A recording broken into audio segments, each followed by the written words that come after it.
Are we on? Yes, we're on. Okay. I want to introduce our legislators and candidates.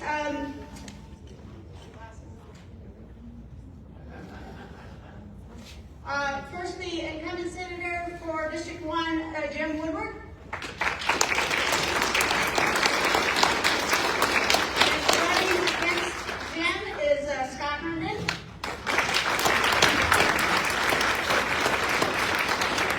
Third incumbent for seat 1A is Mark Stoddard.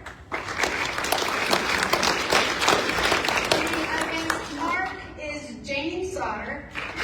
No, they're not related. The incumbent for seat 1B is Cornell Razor. And Cornell's opponent is Chuck Loman.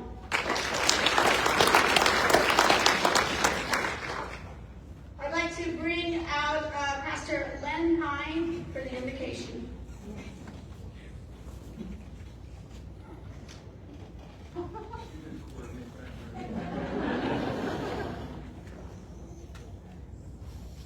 We bow with me in prayer, please. Lord God, how thankful we are that we have the freedom to come in our country to such a place, for such a time, for such an event. To consider those that you have before us who would desire to assist in the governing of our state. We thank you, Father, for the blessing that it is to have the freedom to do this. Lord, we also recognize that with that freedom comes responsibility. And we thank you, Lord God, that you have not left us alone to our own devices. You've instructed us in your word how we are to righteously govern ourselves and relate to one another. And I pray, Father, that every word, every thought, every action this evening would be pleasing in your sight, with the awareness that we are all under your gaze and accountable to you for the things that we say and do. Lord, I pray for our incumbents as they continue to govern through the remainder of their terms. We ask that you would help them to do so, recognizing that they are your servants. And Lord, for those that are running to replace them, if that is your will, let them be mindful also that they are not there to serve themselves, but to serve you, as well as to serve the population. Lord, I pray that this would be a helpful evening. It would be marked with courtesy, integrity, and a genuine compassion and respect, so that you would be honored in all things. And we pray this in the name of our Savior, the Lord Jesus Christ. Amen. Amen.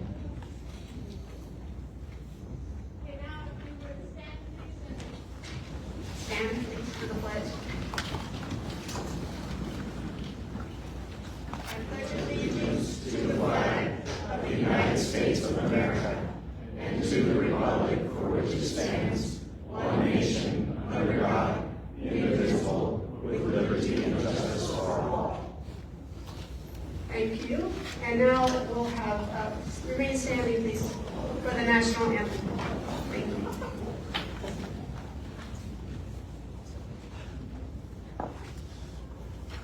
Oh, say, can you see by the dawn's early light what so proudly we hailed at the twilight's last gleaming, whose broad stripes and bright stars through the perilous fight o'er the ramparts we watched were so gallantly streaming, and the rocket's red glare, the bombs bursting in air, gave proof through the night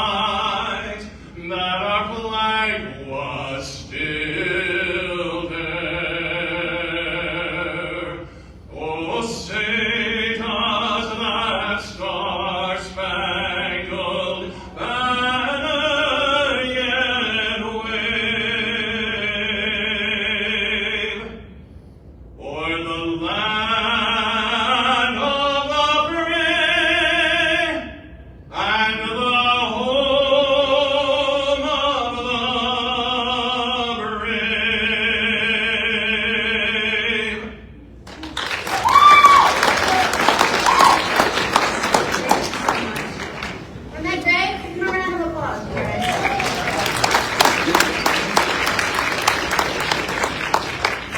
Thank you all for coming. My name is Elena Quinn. I'm the president of the Panhandle Republican Women.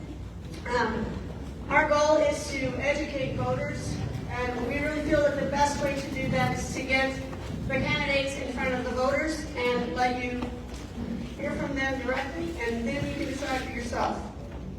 These are the candidates you're going to be voting on May 19th, which is just a little over 2 weeks away. So hopefully this will be helpful. Our questions tonight, they're based on the Boise State University policy poll for 2026, as well as some local issues that we should all be aware of. I'd like to introduce our moderator for the evening, Miss Rosalinda Henry. And the timekeeper is Miss Olivia Drake.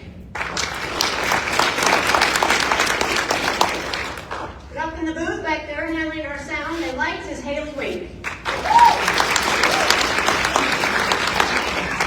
And before we get started, I just want to make one short announcement, not related to tonight, but if any of you live in the North Edge Fire District, there's a meeting on May the 8th. It's the final meeting to decide about a taxing district. So it should affect your taxes, your insurance, it can affect all kinds of things. So you should go to that if you are in the district. All right. Okay. So we're going to have a 3-minute opening statement from each candidate, followed by a series of 8 questions where the candidates will each have 2 minutes to answer, and then they'll each have 2 minutes for a closing statement. Okay, let's get started.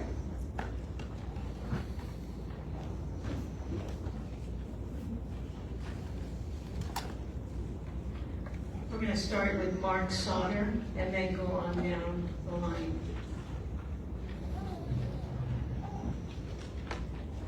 Hi, thank you. I'm Mark Sauter. I'm the current representative for C1A. I've applied conservative values to my decisions on all my votes. I've supported our property tax cuts, income tax cuts, support our grocery tax exemption increase. And I've also, as we've done that, supported our public education system, our online system, our school systems. And I've also supported public safety, fire, law enforcement, and EMS. I've dedicated quite a bit of my time working on local issues as well, whether it's the North Edge Fire District or Curly Creek, or some of the issues in Sandpoint. I spent a lot of time working on those issues, as well as things like the Highway 95 corridor in Sandpoint. So I think representing the district is very important for all of us, and it's also important to have that voice and voice. Thank you.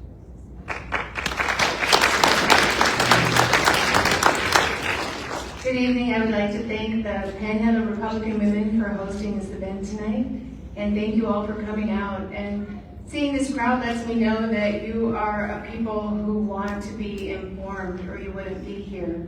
So I thank you for coming. Some of you have already heard some presentations from the 6 of us, or some of us.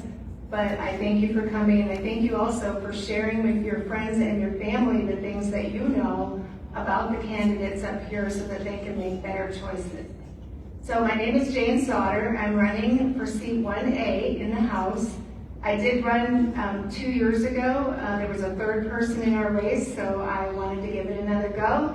And so it's just me against Mark. And I just want to, the reason I'm running is because I feel like we're at a crossroads in Idaho, and that the decisions that we make now are going to affect us for years to come when it comes to our values and it comes to our finances, and it just comes to the things that we have learned to love about North Idaho.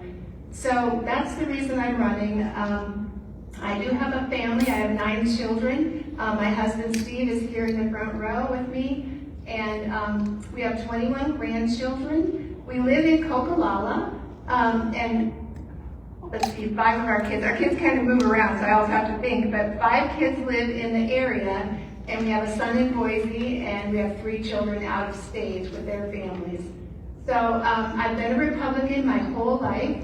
I will, since I haven't legislated before, but I will follow the platform. I feel like it's really important that if you're going to say that you're a Republican, that you follow the platform, because if we are going to have a club or a group called Republicans, then I feel it's important that we actually follow the rules of the party. Otherwise, there'd be no reason to have parties at all. So I do believe that when you put an R behind your name, that it means that you will follow the platform.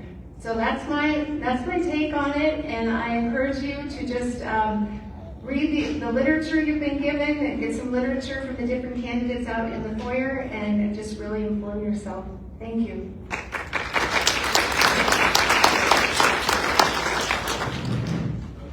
Good evening. Is that working? Sounds like it. Going out there.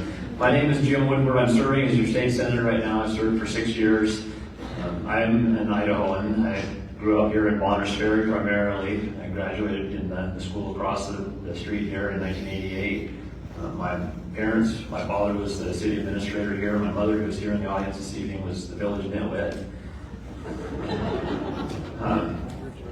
And so I grew up here, I graduated from high school, went to the University of Idaho, got a mechanical engineering degree, and from there went on to serve in the United States Navy on a Trident nuclear submarine and then other duty stations with it for about 8 years of active service, being mobilized again after 9/11, and then a total of 21 years of service between my active and reserve service. When we had our first child while in active duty, we realized that we knew it was time to come back to Idaho to raise our kids here, because this is the right place. Vested in the community, and so we came home in 2000. I've owned a construction company here for close to 20 years now. It's amazing. I decided I need to start speaking and counting in decades instead of years, because it seems to be going by pretty quickly. Why am I up here? Well, because I believe in Idaho. I believe in the Idaho we have, and the Idaho we're going to continue to be, and that's what I'm interested in preserving. We have had long traditions here, and our ability to get along, and want us to continue to be what we have. But I also acknowledge that that this is a different day in Idaho. This is 2026, not 1996, not 1966. And so we have grown, and with that growth, the additional people here, there are challenges, and I'm ready to take those head on and acknowledge that the budgets do get larger, but maybe not larger per capita. You can see one of the points of contention in our election has been that I did not vote for a tax cut last year. I voted for 2 tax cuts in my earlier years in the Senate. I voted for 3 tax rebates, and I voted for a homeowners exemption increase, when we went from $100,000 cap on homeowners exemption to $125,000. So I have a history of trying to keep your taxpayer dollars in your pockets, but I also know when we have to make sure that we are meeting our obligation, both to ourselves and to our children. And so my focus is on public education, public safety, education, and transportation. That will continue to be my focus, and my voting record shows that. Thank you.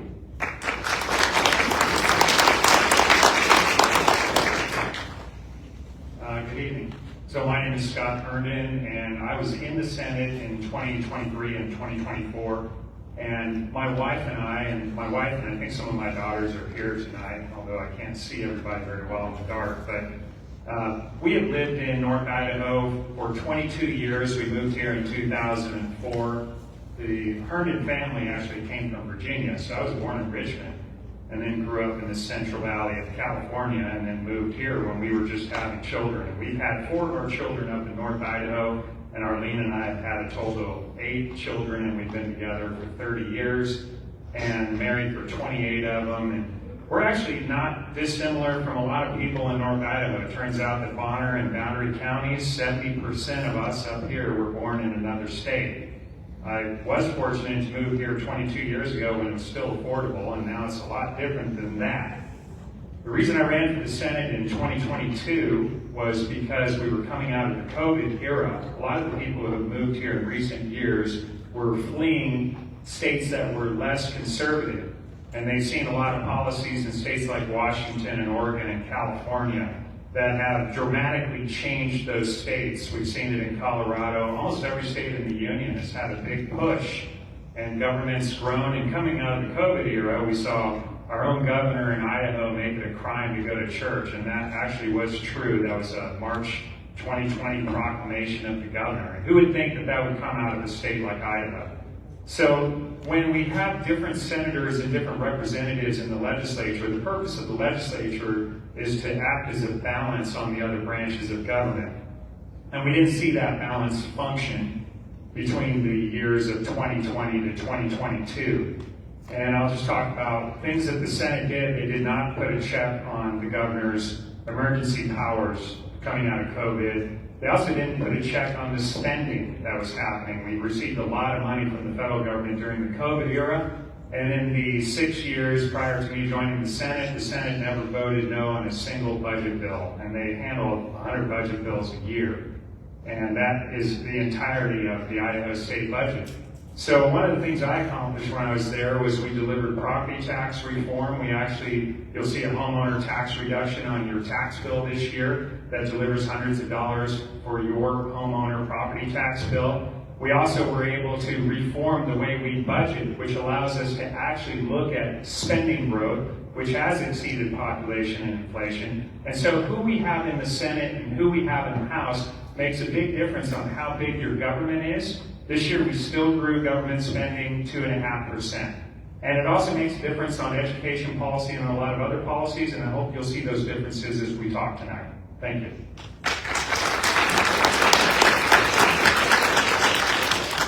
Good evening. Am I on? No. I'll just talk about. No. What's on?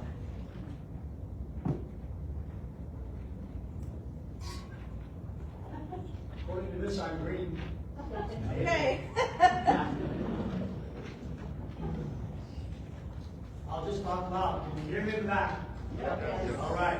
I'll use my call on the cow's voice. My name's Cornell Razor. I grew up in Bonner County. I went to school there. Went to the University of Idaho. I was going to actually become a veterinarian and get paid for doing what I do for now on my small farm for free. And I have 3 children. 16 grandchildren. I've worked in and out of the industries in both counties, actually, and I've worked in the hay fields. I've worked on a farm. I've been a logger. I've been a mill worker. I've actually been a janitor at Les Schwab, so I understand the working man's role in industry. And what I do when I go to Boise is I try to represent the forgotten man and the forgotten woman, the one who's paying for all of the things that the state is doing. You're the ones that are the backbone of this state. And we need to go, as we go down there as representatives and senators, I try to remember that I'm not going down there as your leader, I'm going down there as your public servant. And there was a time when the word public, or the phrase public servant meant something. I want to bring that back, that I listen to the constituents, I do what I can to help them individually. I've worked with a number of constituents on personal issues, whether it be birth certificates, loss of access to their property, or not being paid by the Department of Health and Welfare for work that they performed. Those are some of the things that I've had much satisfaction in helping people with. I read the bills, I pay attention to them. Some of you have probably read my session report. I put out a session report every week. And if you are really a nerd, it's about 28,000 words for 2026, and I'll send it to you if you've got a big file email server.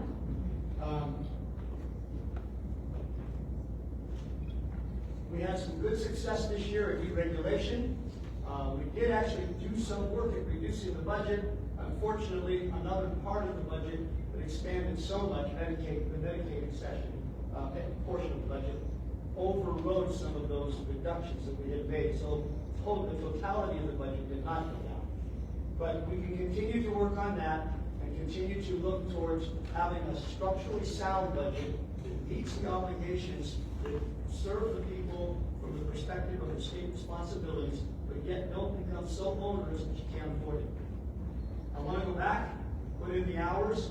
I spend between 10 and 15 hours a day at the Capitol working on bills, talking with constituents, talking with other representatives, and creating legislation, and working with others on legislation. I like doing it. That's perverse, but I like doing it because I'm serving you. I want to serve you 2 more years. I'm asking for your vote, Cornell Razor, Legislative District 1. I don't have to say that, but you're here. That's what we got.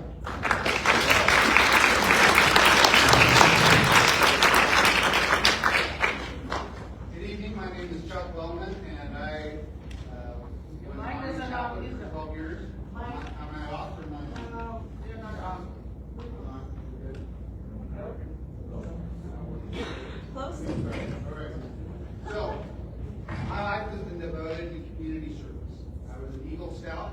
I was a Christian missionary in 8 different countries around the world, working with 14 different language groups. I spent 39 months forward deployed in combat operations in Iraq and Afghanistan.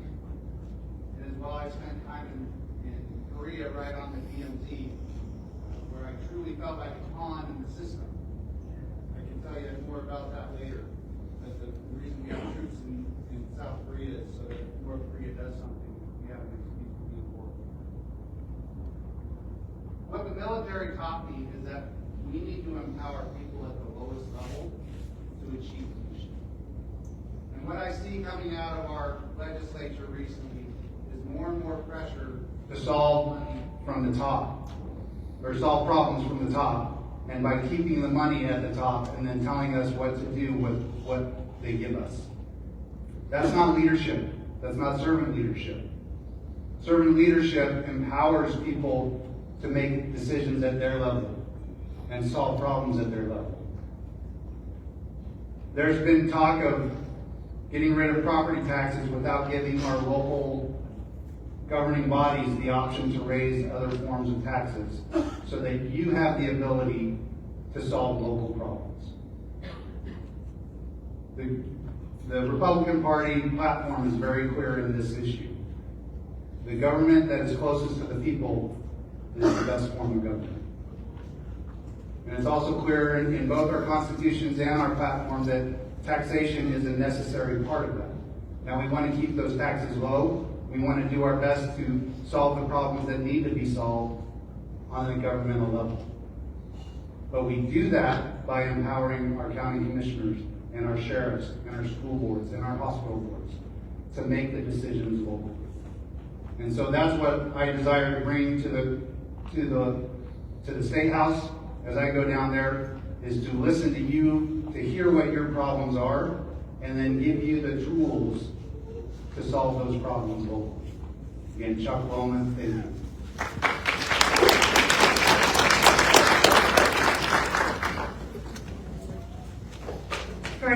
Our first question is from Mark Sawyer.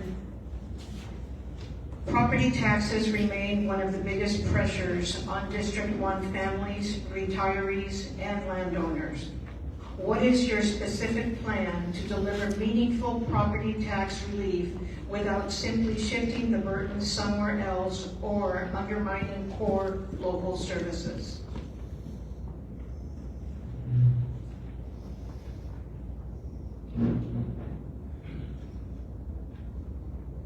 The last few years, for each session, I've introduced a bill to change our homeowner's exemption.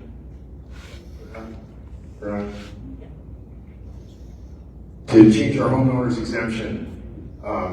And while you mentioned that in your question that you can't shift it, the fact is our residential property owners have had the burden of property tax shifted to them. It's gone. Residential share of our property tax has gone up significantly in the last 10 or 15 years. We have, 3 years ago, we had some of our state income tax and sales tax take over some of that burden of property tax. We've also continued to fund more things for schools, like some of the facility costs and some of the special ed costs, some of the transportation costs. that has removed some of the levies from school districts, as well as the burden for more levies from school districts. So it's a nuanced way to take care of property tax, but I still feel that we really need to change the $125,000 tax exemption for homeowners.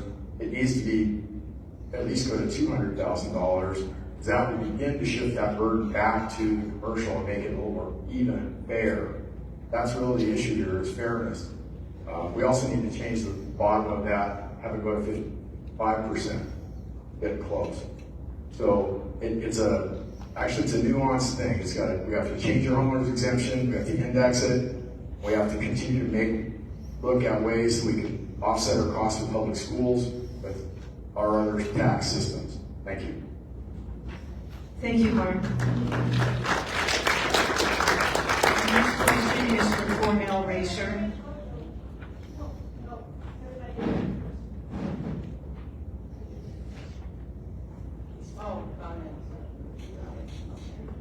Jane Sauter, same question. When it comes to property tax, I would really like to see it reduced and then eventually completely abolished. And one way that could happen, my motivation for that is for people who are on fixed incomes who are over 65.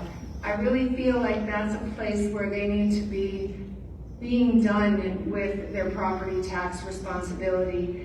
A constituent came to me and gave me a really good idea, and as I studied it, I thought it could work. And that is to take the home that you buy, say you're 30 years old and you get a 30-year mortgage, and do the 6% added on to that and pay that off. But when you reach the 30-year mark and you're done with your mortgage, you're done with your taxes. If you moved during that time, which a lot of people move within, the years that they're raising their kids and having their family, getting a new job, you would take that you've already paid on that first house and you'd get credit towards your next one. So you're still on track. But point being is that when you get to be in your retirement years, you're not saddled with, you've got this beautiful home that's paid for, but you keep having to have those payments. It's like renting your own house. So I would like to see it incrementally lowered, and you talked about shifting the taxes. No, but what you could do is have taxes on consumables, things that you could say, do I really want to buy that because the tax is X amount of dollars, where it's not on your property tax, and also there's things on your property tax that you're not using. And I would really like to see something occur where even in the meantime, where you still have property taxes, where you would be able to omit the things that you absolutely don't use. And you can go through your tax bill and you can see those things, those taxing districts that you're not using.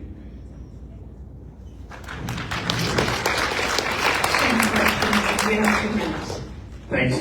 So taxation is all about fairness, and I think we have a system in Idaho that with 3 different types of taxation, income tax, sales tax, and property tax, that works fairly well, except the property tax system, we've never quite gotten it figured out to where it can sustain itself over long periods of time. So I agree that the property tax is a challenge, and I agree, I also am of the mindset that homeowners exemption is the existing system we have. We can raise that homeowners exemption and get at the solution that we're trying to achieve, which is a more equitable balance of taxes. And so raising the homeowners exemption, because the Citizens Initiative that first brought it into place here in Idaho back in 1982, you can look at the wording and understand that the intent of the Citizens Initiative was that half the value of your home would not be taxed. And we've fallen way behind on that. And we know that because you can look at the median value of a home, and so which is upwards of $400,000, maybe $500,000, depending where you are, and with a $125,000 cap, we're nowhere near half that value. So we raised it once when I was in the legislature from $100,000 to $125,000. We need to be more aggressive and get further along. The other part of the property tax is getting the schools funded from the state. So we have to get after that, because that takes that pressure off of us. We're not out every 2 years trying to run a levy to balance the books of the school district. And so I'd like to see that. I know that there's a proposal to try and get rid of property taxes entirely. I don't think that's realistic. I think there's a naive assumption that when you send the money to Boise, that it's going to come back in a fairly distributed manner. We haven't seen that in the past. I disagree with that idea.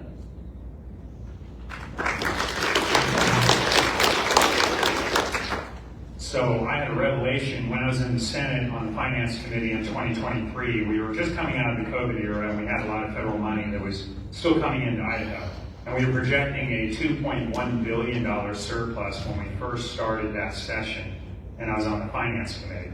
And I realized that $2.1 billion surplus was exactly what the property tax burden was across the entire state of Idaho that year. So right now at the state level, we spend $14 billion, and the total of property taxes cover a little over $2 billion of local government.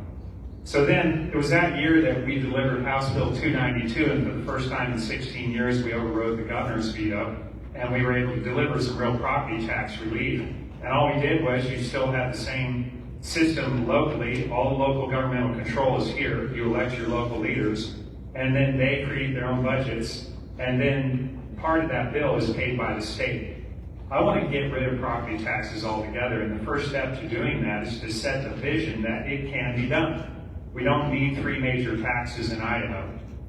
We don't need income, sales tax, and property tax, and we know that because not every state has 3 major tax sources. Some states don't have sales tax, some states don't have income tax. Right now, our total tax burden in Idaho is about 28%. When you pay everything, Medicare, Social Security, so those are your payroll taxes, income taxes, property taxes, sales taxes. That's a very high tax burden.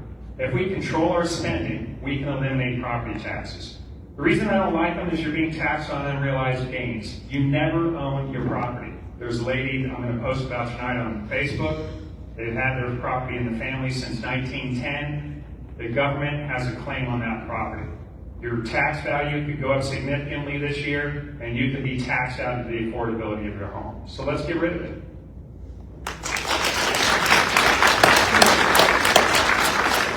Is this one working? Hold on, just talk loud again.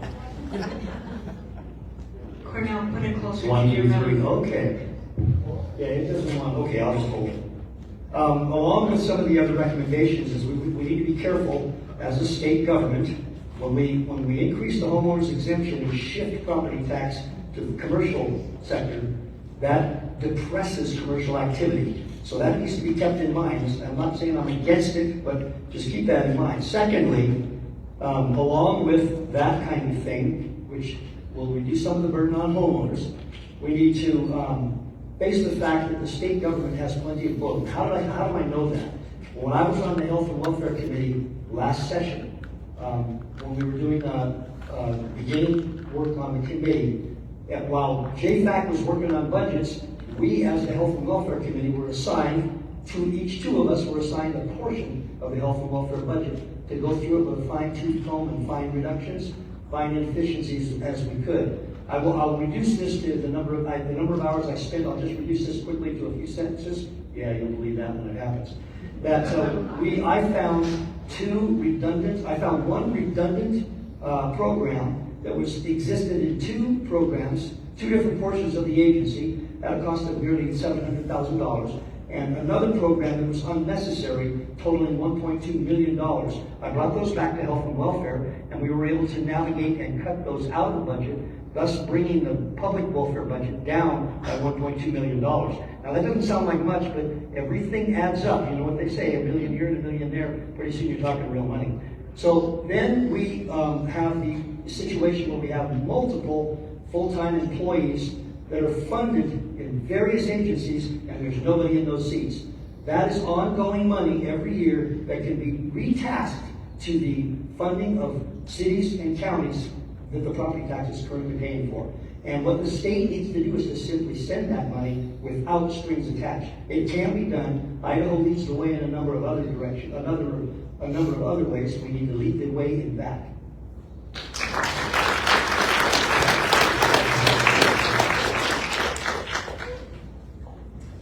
So a couple of thoughts that I have on property tax relief. One is, right now we don't have a proposal for our local governments to get the funds from the people they govern. And that's funds that you have control of. That's funds that you vote on. That's funds that you can influence your local leaders on how to spend them and what your priorities are. When those funds go up to the state, Boise and the 40% of the legislature that resides in Ada and Canyon County are going to tell Bonner County and Boundary County how to spend those funds. Number two, as a leader, I would never ask somebody to do something I'm not willing to do myself. The proposal to add 6% sales tax on the home loans, you're not only going to pay that sales tax up front, you're going to pay a time and a half again in interest on that 30-year note. So on a $600,000 house, which is the median value of homes in our area, that's $36,000 in tax. And when you amortize that, I'll get that word in days, out 30 years, you're going to pay an extra $48,000 to $54,000 above those taxes. You're going to have to live in that home for 45 years before it balances out between the taxes you're paying now. I would not ask somebody to take a loan to pay their taxes. There's a lot of fear-mongering going on with this as well. We have two great programs that help people in their time of need. The Property Tax Deferment Program and the Property Tax Relief Program. If you are over 65 and you make under $39,000 a year, you qualify for the Property Tax Relief Program, which will pay $1,500 a year towards your property taxes. The Deferment Program allows you to carry those taxes over until you sell your home. Those programs. Okay, there you go.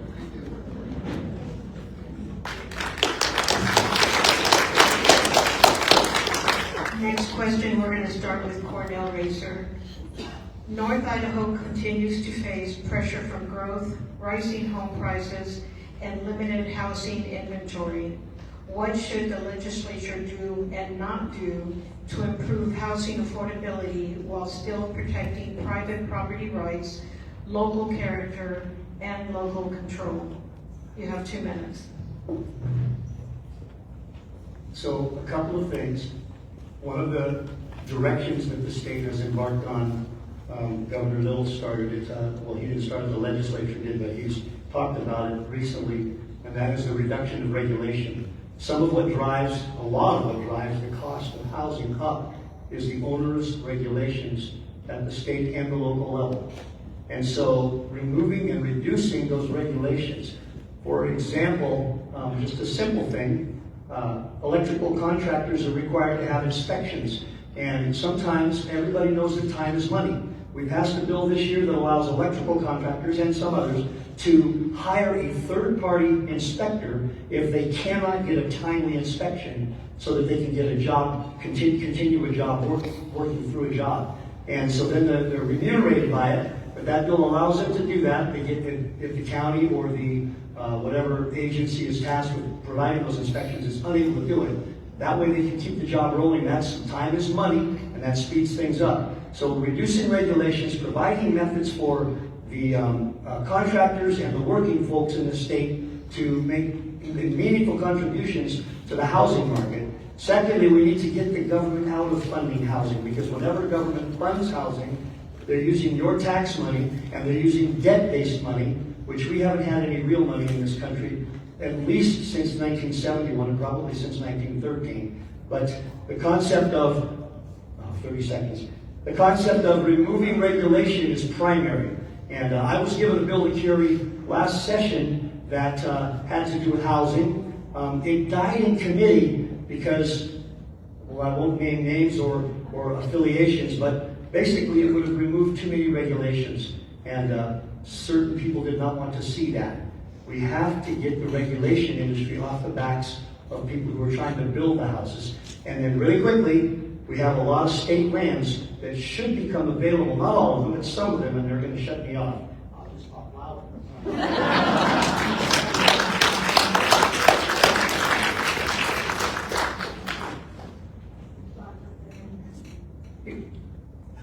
Same question, you have 2 minutes. Same question, I assume. Okay, so I think the main thing is, let's not ask the government to solve a problem, because the government usually creates more of a problem when it tries to solve problems. And that's the old Reagan maxim is, the worst, well, what did he say? The most fearful words are, I'm from the government and I'm here to help. So, and they always think they can help, so they regulated general contractors in 2006 by literally just requiring general contractors to register with the state. And then they thought that somehow that was going to protect homeowners, and it doesn't. So that's just one example. So I think the biggest problem, though, with housing affordability actually has to do with something that's beyond the state's control. And that is what's going on with the United States dollar, with the federal government, and the Federal Reserve monetary policy. To be honest with you, that's the biggest problem with affordability. So when I moved to North Idaho 22 years ago, it was affordable. You could buy a house in Sandpoint, brand new, for less than $175,000.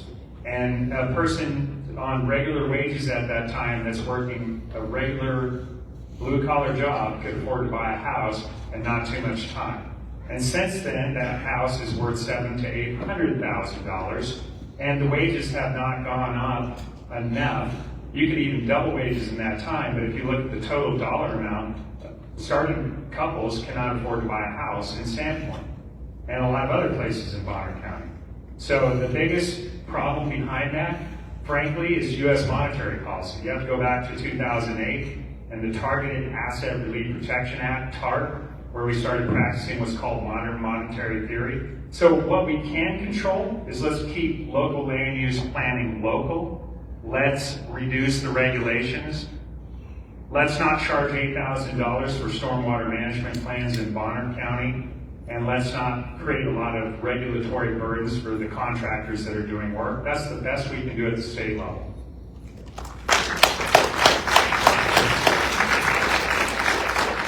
I'm less inclined to think it's monetary policy, more to just acknowledge that we are competing for a resource that is called Idaho. There are twice as many people here in the state now, with 2 million people here, as there were when I graduated from high school. That creates competition and the demand, and with the demand, the prices are up. So what do? I have two, I say keep the government out of the way. Let's figure out how people can best take care of themselves. And so I spent this last summer co-chairing a committee called Land Use and Housing Study Committee that the legislature put together to try and tackle this problem, because it is a statewide problem. So we traveled around the state. We met in Idaho Falls, we met up here in North Idaho in Sandpoint, we met in Boise a few times to go and tackle that problem. And the situation is different everywhere. And so what I came away with as co-chairing that committee is that one size does not fit all. Well, one size fits all, but never fits well. And so I'm an advocate for local control, want to keep that in the hands. We ran that committee, and I said numerous times on the microphone, we want to try and providing recommendations so that local entities can make their own decisions about what is best for their own community. That's government trying to provide solutions, but not forcing solutions on our communities. I would also say, if we're looking to the future and that's the challenge, right? Our kids, people who are here, you want your kid to be able to stay here and enjoy it. That's back to making sure that they can compete in the economy, and so we have to make sure we're strong on education. That's just a fundamental piece of how we survive and take care of ourselves and compete with others.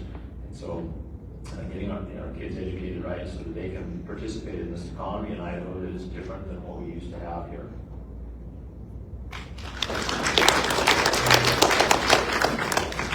Well, I think that there's a ribbon that runs through some of the issues we have in the whole state, but up here too, maybe just not as big of a problem, and that is the illegal aliens. And I think that our housing issue is partly to blame for that.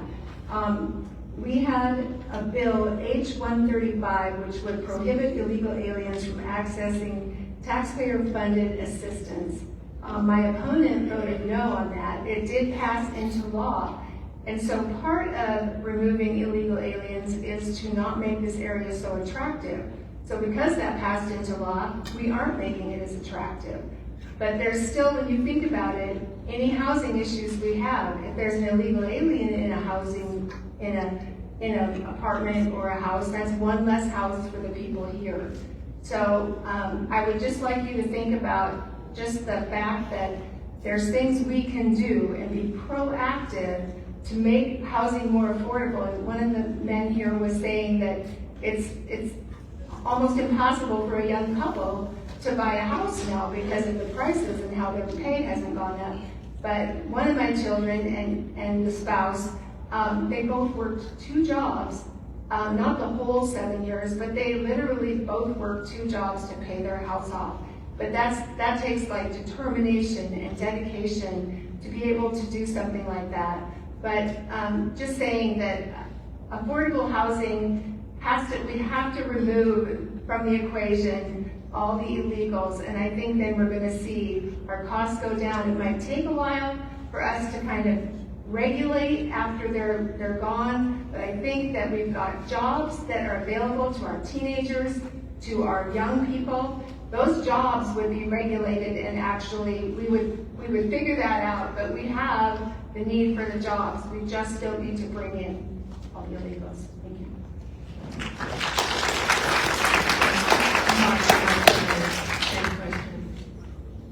Just to address something that just came up, House Bill 135, really a preventative issue for me. Read the whole bill, it would stop any type of preventative care for anyone. And I can't see how I can be a pro-life candidate, pro-life believer, and not allow a woman, no matter if she's here legally or illegally, to get care, bring that child to this world. Pro-life wise, I just can't imagine. I don't really think people in this room that either. I also don't think that stopping a measles vaccination from a student at one of our schools that could be hospitalized for a week or 2 like they experienced in Texas is a good use of our money. $1 measles vaccination for a kid to avoid a week or 2 hospitalization that we would pay. Again, I don't think that's a good return on your investment. Back to local government, I think we have to do a couple of things. We need to stop having the state push our costs onto local governments. Everything from the fees that we pay for our jail use. Right now, the state doesn't pay its way. We increased it this year, but we still don't pay our way, so our sheriff's departments have a burden for that. We also don't take care of the indigent care for our hospitals. And we all know our rural hospitals are having issues with Boundary and Bonner County, and I think we're going to have to be very careful as a state to not keep pulling money away from our local entities and expecting them to take care of that burden. Thank you.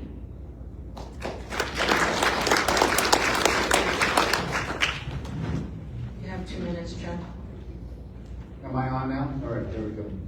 So it's a supply and demand problem. We have lots of people coming to Idaho looking for limited properties. And that's a problem for you to work with your county commissioners and get on your county development plan to, in your urban areas, if we can call Bonners Ferry an urban area, increase housing density and allow landowners to build extra homes on their lot to increase the number of homes available for folks here. The other thing that we need to do is be mindful that I don't see a lot of illegal aliens in Bonners Ferry and Sandpoint taking up housing. That's not our problem. That may be a problem in other parts of the states, but that's not our problem. What is our problem is that we don't have housing for workers. And if you don't have housing for workers, then you can't have businesses that employ those workers. And if you don't have businesses who employ those workers, then we're not going to grow our economy so that our kids have a place to live and work. How do we do that? We've got to do our work locally to make more homes. So we need to reduce the regulations there, but be mindful that Idaho has some of the most pristine waters in the nation. I've seen septic systems fail the first year they were installed because there wasn't enough oversight into where those septic systems were put in place. Literally, I saw one where a spring wells up underneath it every year. Guess where that water goes? It goes into our waterways. So we need to be mindful that we also have a duty not to pollute our environment. And we need to do that smartly and correctly. And where I'm at in Bonner County, there are no building codes. And so when you build a home, you're not sure if that builder is doing it correctly. And that puts the home buyer at risk. So that's all I got. Thank you. Next question, we're going to start with Jim Woodward. School choice has been one of the most controversial issues in the Idaho legislature. How do you balance support for parental choice with the need to protect and adequately fund public schools in rural districts like those in District 1? Thanks for the question. I want to see all Idaho kids educated. I just was telling you, that's the way people take care of themselves when they can, because they have those abilities. I voted no on House Bill 93 a few years ago, 2 years ago, a few sessions ago, which was that $5,000 tax credit, because that tax credit, there is no mechanism for accountability in that tax credit. We don't know who's getting that tax credit because that's tax information, and we don't have any way of validating those expenses. We've already seen that problem twice in a couple other programs, Empowering Parents, and one other program where we ended up a lot of good done, but at the same time, sometimes trampolines, trips, places, and so we have to make sure that we have a valid system in place. So to speak to the balance between the two, we have a constitutional obligation as a legislature to create that common, thorough, and uniform system of education here in the state of Idaho. So if we have a constitutional obligation, we have to look to that first to make sure that we're meeting that. And that's where I spoke earlier about that the state, we should be paying fully with state funds to fund that educational system. It solves the property tax, or it helps the property tax issue, at the same time make sure that we are providing our kids with that great education. We do well as a state right now. We're about middle of the pack in performance, while we still run last in the nation in what we're spending per child. And so just think if we put a little bit more into it, we can be the best in the nation. So there's a balance there, but the legislature has that duty in regards to the public schools. We'll prioritize that, but at the same time making sure that all these other programs that we put in place do help children throughout the state. We have a lot of different systems. You can see those right here in Boundary County.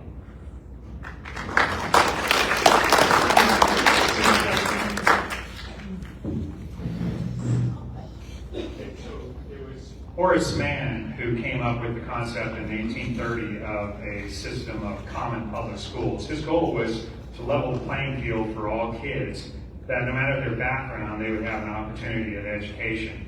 And then he became the first state superintendent of public instruction in Massachusetts, and he wrote the Common School Journal. And that's how we got the requirement in our Idaho Constitution. So if we look back at the origins, Horace thought that the state was the best vehicle for educating kids and making sure that everybody has an opportunity at education. Now we fast forward from the 1800s to 2026, and there's so many ways for kids to be educated. If our goal is still that every kid gets educated, then we have to understand that in today's modern world, every kid doesn't get educated in exactly the same way and exactly the same system. So with my 8 kids, all 8 of them are very different. And so we need to have options on the table to make sure that our kids in Idaho succeed, and that's why I support the concept of school choice. I think we can do both in Idaho. We've proven that. We've proven that just like we can build roads and we can support educational choice and public schools, we have the ability, if we prioritize our state's priorities and we don't meander into areas that are not constitutionally obligated. But education is one of the areas where we're constitutionally obligated. I had a constitutional amendment this year that we've run 3 years in a row now that I think is the ultimate school choice mechanism. They would put a principle in our Constitution that the right of parents to educate their children without government regulation outside of the public schools of the state shall not be infringed. We were only one vote short in the House. I would like to see that principle go forward in Idaho so that Idaho would become the first state in the nation with true school choice, which just says you have a fundamental right to educate your own children. And then whatever the legislature can do on top of that, I am in support of it as a complement to the success of our children.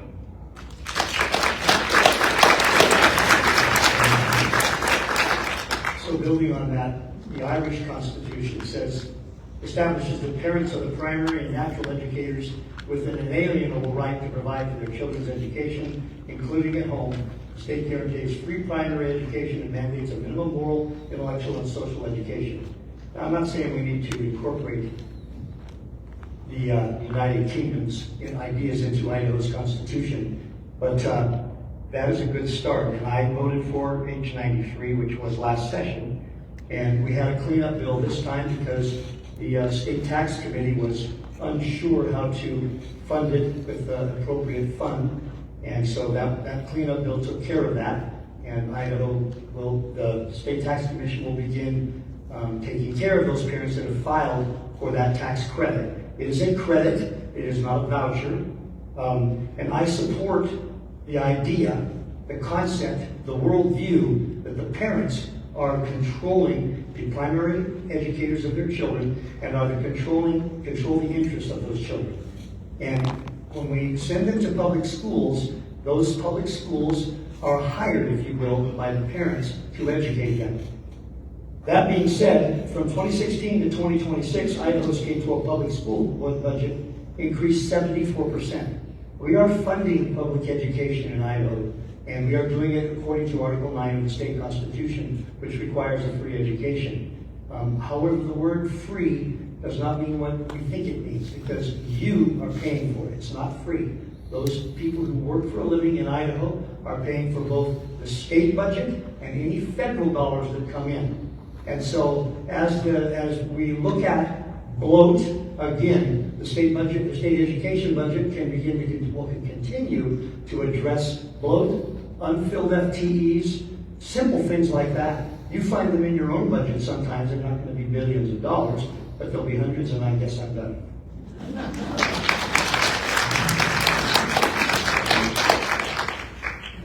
So here's my concern with some of the school choice programs.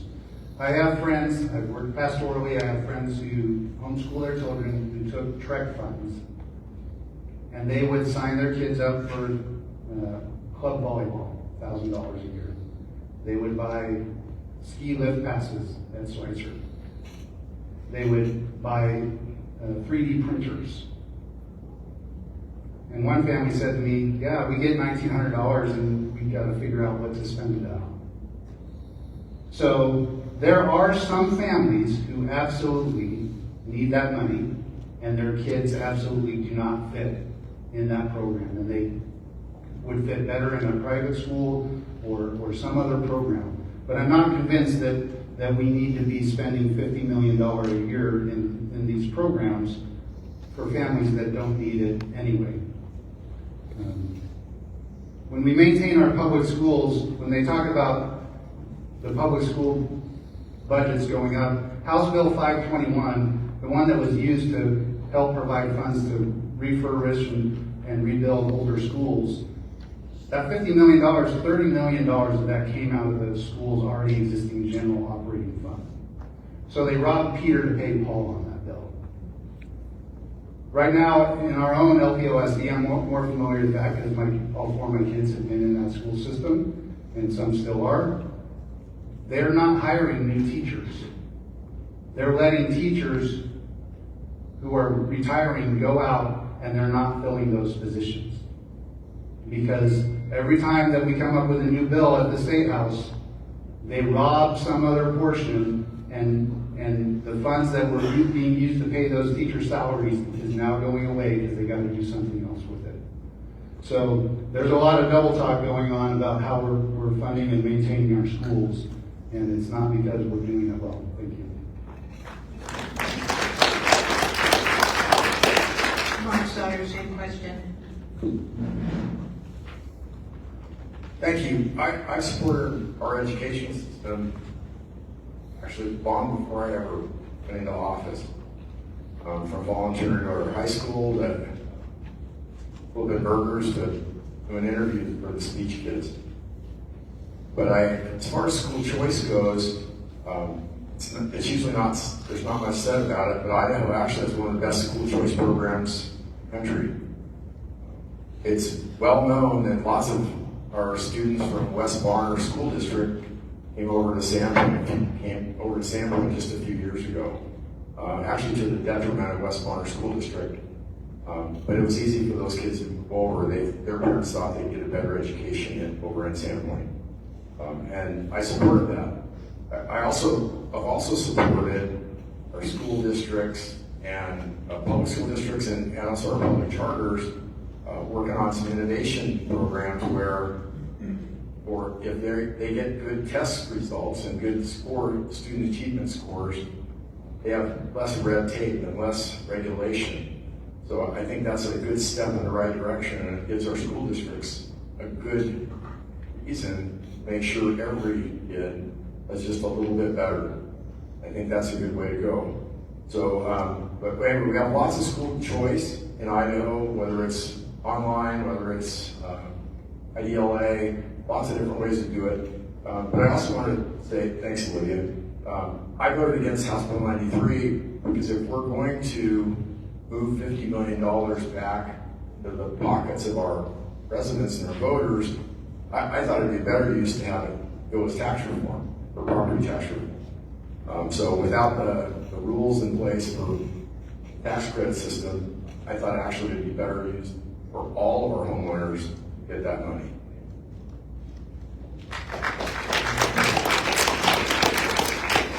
So as a parent of 9 children, I've used just about every kind of education there is to use.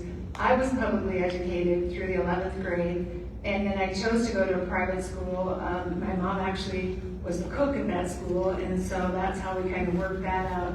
But we didn't put our kids in public school right off the bat. We fully homeschooled the first 2, and that was in 1994 to 1996. We homeschooled completely. And then we started utilizing things like the Bob Jones University curriculum, or eventually my husband got a job and where he was going to be away from home quite a bit, and so we decided to put them into a Christian school. But whether it's charter school, Christian school, they've been in bilingual school. So I am a supporter of school choice, not because I needed that tax credit, because we never took any kind of programs or anything like that while we raised our children. But I can see where that would really be a benefit for families now, just due to the cost of living. So I don't see the $50 million as being, it is $50 million, but it was not taken from the public system. They still have their budget, and it was not removed from them. So just to make that clear. So I am in support of school choice. I do believe it was a good move, and I would like to see it actually not expanded, just not hugely expanded, but if there's more families that need it, I could see where it could be expanded to include the people who actually need it.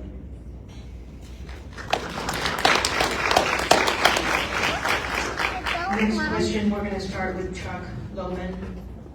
Boundary County taxpayers are repeatedly asked to support school M&O levies, while one of the biggest cost drivers is special education and other legally mandated services the state does not fully fund. What specifically will you do so local property taxpayers are not forced to keep backfilling state obligations? Part of that is, those are also federal obligations for those funds. Those federal laws require that schools accept every student, and that includes students that have special needs. And so we need to be looking to our federal partners, because we have 60% of our land here in Boundary County is federal land. We need to be charging more to be stewards of that land. And then that money comes back to the schools, and that money comes back to Road and Bridge, so that we can then fund these programs that they're telling us we have to fund. The other piece is that we need to look for creative solutions from the state to provide those teachers.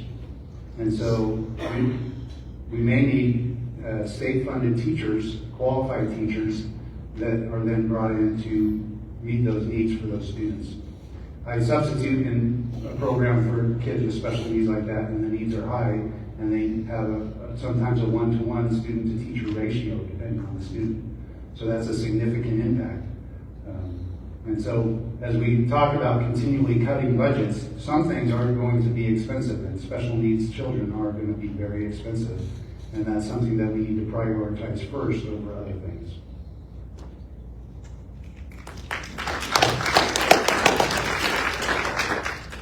Years I've been pushing the idea that the state needs to regain control of the state lands that the federal government is currently commandeered.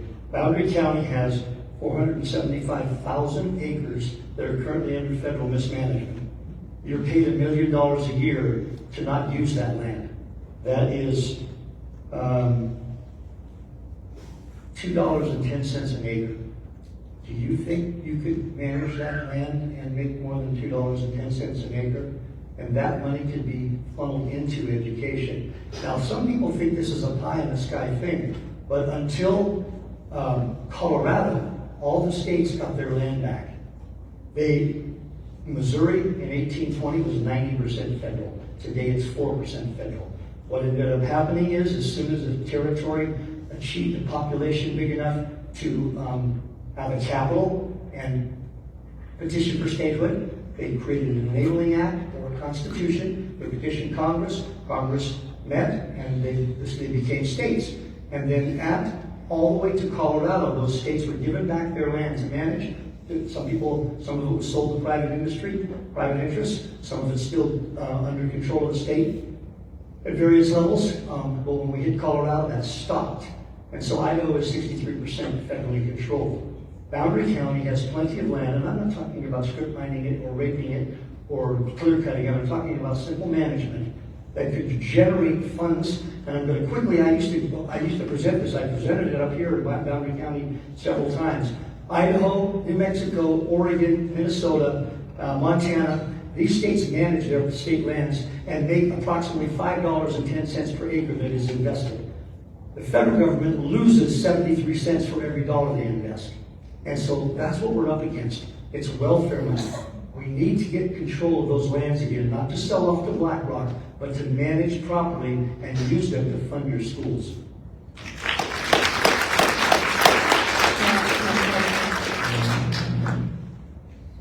At the center of this question, I think, is the property tax levy to fund anything local. So anytime a taxing district locally needs to raise their budget, they're going to go ask the voters at the coming election to encumber everybody in the county on their property tax bill to fund whatever is needed. And that's been going on for a long time, and it pits neighbors against neighbors, and it actually gets down to the fundamental reason why property taxes are so unreasonable and so unfair. So I use the example of my house at the end of Otts Basin Road. We all receive the same services from a number of taxing districts. We're in the same school district. And my neighbor pays twice as much as I do. I pay right in the middle, and my other neighbor to my right pays half as much as I do. None of it has anything to do with our ability to pay. That's one of the fundamental problems with property tax. So a property tax levy fight is saying, let's go encumber everybody else to see if we can get a majority to encumber everybody else to pay something that they may not be able to afford to pay, when there are a lot of other tax systems that are more fair. There are ways, as Cornell mentioned, to fund education without pitting neighbor against neighbor at the next election cycle. When you look at sales taxes, just as an example, that is clearly connected to your ability to pay, because if you're buying something for $10,000 versus something for $100, it has some indication as to your cash flow. When you're talking about income taxes, even though I can make a moral argument tonight that income tax is immoral, But when at least you're talking about income taxes, there is some connection to your ability to pay. You pay higher income taxes when you have a higher income. That indicates a higher cash flow. But this is yet another reason I don't like to see neighbors pitted against each other to fund our schools, and this is another argument for why we should get rid of property taxation.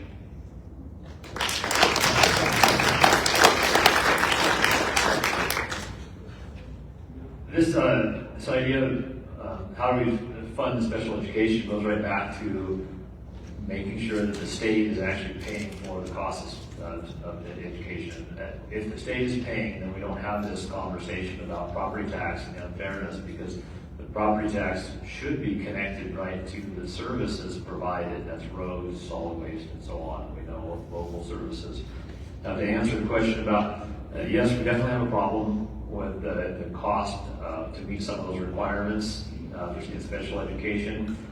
Normally we're spending about $9,000 per student in the state of Idaho, and sometimes some of these students who drive, they require $50,000 a year or $100,000 a year to take care of that child when we bring them into the school setting, because you have to have someone with them.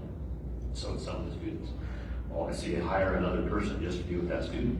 That deficit between what we are funding and what the need is out there to meet these requirements is estimated at about $100 million across the state. We went after that 2 years ago with the superintendent of public instruction came up with a $50 million proposal to start a program to address that. That did not go anywhere in 2025. This year we were successful. Started even in this tough budget year, came back with a proposal to get that program in place, run it as a pilot, and see how that would work. And so there's $3 million worth of state money coming to the schools based on the students if they have additional needs. So in addition to that, another part of solving this is actually going back to the funding formula, that how we allocate our money out to the schools across the state. I worked in a small group setting this year with the superintendent and some other legislators. We drafted a resolution, got it passed, that the State Department of Education this summer will come up with a proposal on how to adopt or to change and adapt our funding formula to today's needs.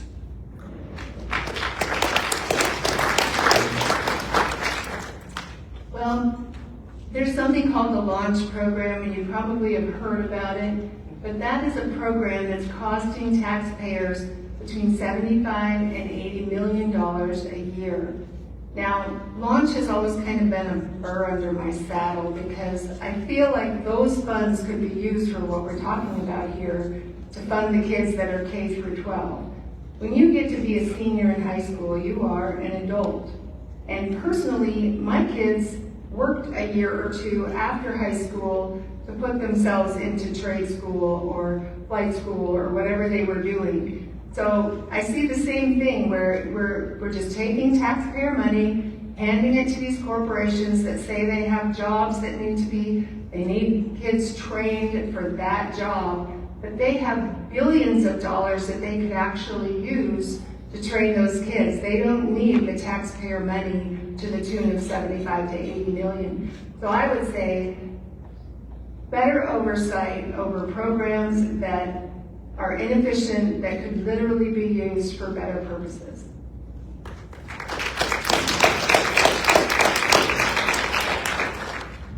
I certainly support properly funding our schools. Many things have been said already, and certainly there's a shortfall when it comes to funding our special ed system. I met and spent some time with your local school district, with Dan and Teresa. Two things that they really stressed was that the underfunding of special ed, the underfunding of transportation. And specifically about this question, they said if we could get special ed and transportation funded properly, we wouldn't have to be going out for an M&O, because those are the two big drags on our system. Just can't get over that hump. So I know this cycle, we passed a special ed bill to help offset the cost. I think it's cost more than $30,000 a year to help educate. Last year we did something different, and we changed the way our transportation budgets work, and changed all the modifiers for school districts. So our local school districts in Boundary, Bonner, and Lake Monterey, and also in West Bonner all picked up money because we changed the formula around to address some of the rural distance issues. We also changed the formula and how it works for buses and smaller vehicles. So we don't have to drive the big yellow bus across 100 miles to get some students. So I think we have to look at it with a microscope to check and keep looking for different ways we can reduce our costs as well as find different money to take care of different needs that we have in our district. And I'll keep doing that. Thank you. Next question, we're going to start with Jane Sauter. Idaho has secured major federal rural health funding, yet Boundary County's hospital is still facing a possible levy, major service cut, or worse. What specific criteria would you support to make sure rural health funding goes first to truly rural, financially vulnerable hospitals like ours, instead of being absorbed by larger systems? Well, as I understand from what's been said at other forums, the rural health care bill, or the money that's available for that, the way they define rural apparently is different than how we think of rural. We think of ourselves as rural, but the people who are dealing with that money are thinking that Boise and big cities like that are rural. So I think it's going to come down to those people having to figure out really what is really rural and the needs of the truly far out places like ourselves.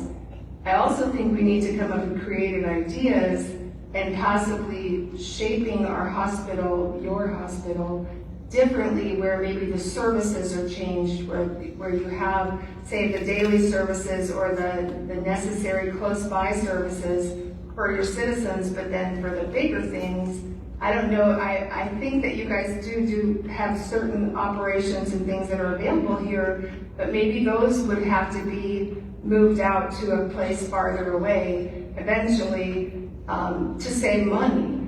Or another option is, I worked in a hospital in Minnesota where we eventually became such a small little hospital and the population couldn't support it. And so the Mayo Clinic took it over as I think they called it a satellite or a branch, but they didn't take it over. They just simply helped with it so that it could stay in the community. So I think that's an option that we need to look at. I think it could be, I think Kootenai Health actually is a bit of a satellite. They work with Mayo. So whether you think Mayo is a conglomerate or what, I don't know. I grew up just 45 minutes from Mayo Clinic, so I was born there and raised there. So we always had Mayo Clinic, for the big things. But anyway, that would be my idea, was just to be creative and to try to keep your hospital functional.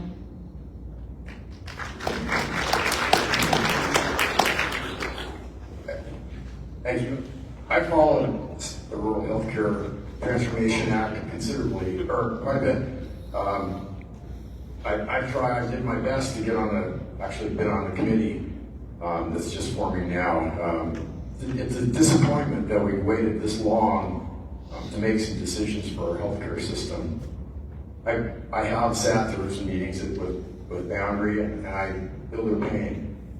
We have some facility issues that I think we should use that rural healthcare money for. I do agree that we need to look at how much care is offered out of our local hospital and how much care should be moved down the road, perhaps down to Coeur d'Alene. But that also means that we need to work on our transportation system. Doesn't mean that we have to provide public transportation, but right now we can't even take a spot bus from here to Coeur d'Alene. There's no funding for that bus system itself. Otherwise, we can have patients go down there. So I think we have to look at all of those things. We also have to look at bringing a clinic in to provide specialty care and see what we can do with that. There's a heart clinic in Sandpoint. Can't see why we can't have an OBGYN clinic up here a couple days a week, and we could work with Kootenai on that. I know that's a possibility. We said work with their CEO on that as well. So we have to look at that healthcare money as what can we do to get a sustainable healthcare system here But I think using Boundary and also knowing that we have lots of jobs from Boundary Hospital that we don't want to lose. So turning that into an ER would really cost our community. So we need to work hard to use that money and accept it. Thank you. So I would lean on that committee to make sure that the majority of those funds are going to the communities with the lowest population densities. I think we've got to start conceptually at where we're sending those monies. Number two is that we need to increase the number of primary care doctors. A lot of the problems that we face in our rural systems is because we don't have access to enough primary care doctors. People allow problems to persist that they should have gotten looked at months or years prior because they didn't have access to their doctor. And so they just let it persist, and then it turns into something where they end up in the emergency room, and it costs a whole lot more money to treat in that situation. The other thing we need to be looking at doing with that money is increasing the number of MD education, medical doctor education programs, and nursing programs that then have an obligation to go to one of these rural hospitals and serve in those rural communities as a payback for paying for their education. So if we can combine those three lines of effort, we can increase the number of doctors, give people to see doctors in a meaningful time frame, and then we know when they have an issue and we can get them to a bigger hospital in a timely manner.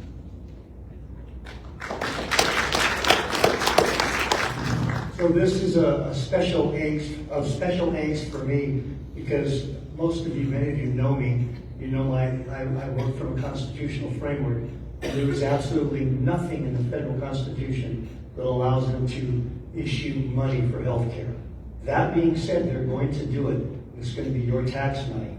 We need local groups who will set up committees that will determine how to distribute the money. And I would hope that there would be people with servant-minded hearts that would do it at either no or little cost to the communities, the respective communities they will serve. But beyond that, as has already been mentioned, the definition of rural in Washington, D.C. is different than the definition of rural here. Boise is considered rural by the definitions that come out of the strings that are attached to this money. Secondly, it's 5 years of money, and we need to look at it as 5 years of money that could be reduced by bits and pieces along the way, like the federal government has done with other money. I'm loath to continue down this path of taking federal money that creates ongoing activities, ongoing agencies that should be used for one-time activities. So a combination of requiring the committee that forms to designate the money to genuinely rural locations, and I don't think downtown Boise is rural, and a group of people in the local communities who are willing to make that money get to the places that it needs to be in Boundary and Rocky counties, especially up here in the north.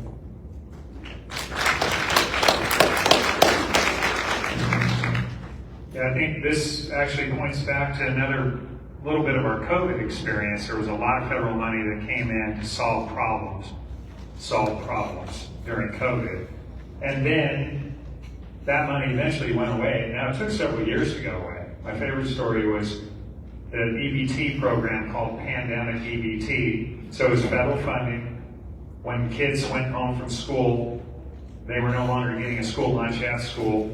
So the federal government decided to give every kid, not just school kids, but every kid, an EBT card called Pandemic EBT. And then as soon as the pandemic was over, we considered in the Senate, while I was in the Senate, the summer EBT program. Because once you create a government program, you never want to give it away. You never want to give it up. And astoundingly, we actually defeated the summer EBT program in the Senate. It actually made it to the Senate floor, and it ended up being a vote of 10 to 25, and we went and stripped that new funding program out of there. It was an amazing experience to say no. And then everybody on the left side of the political spectrum from Boise cried out that we were going to starve the children. This is a program that they had never received money for before. So when we're talking about this initiative, we're really talking about an extension of the same thing. So the federal government, I was just reading an article today, is spending about $2 trillion this year in debt. It turns out that 1 out of $7 that the federal government is going to spend this year is just to service the national debt. And as interest rates go up, that means more of federal dollars are going to go to service national debt. And this is the problem that's ultimately going to kill affordability for health care and a lot of other things, is we become dependent on this thing, and this thing is actually destroying our fiscal and monetary policy. And that's a real problem in the long term. So we need to be very cautious about how we use this money, especially not for long term.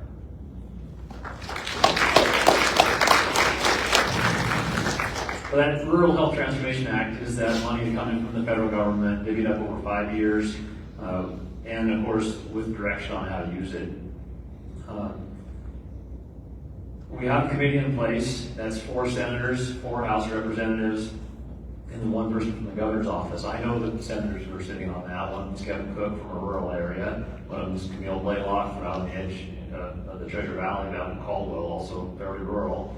And then Julie Van Orden from the south, down in the southeast part of Idaho, and 1 other senator. So we do have rural representation on that, at least in the Senate. And so the goal now is to make sure that those people are making the decisions we're interested in. So I am talking to them. They will meet over the summer and then come up with a system for how that money gets spent across the state. There's been a whole gamut of proposals, everything from sending the money to hospitals to increase capacity and capability, like the intent, to buying a private college down in the Treasure Valley, medical college.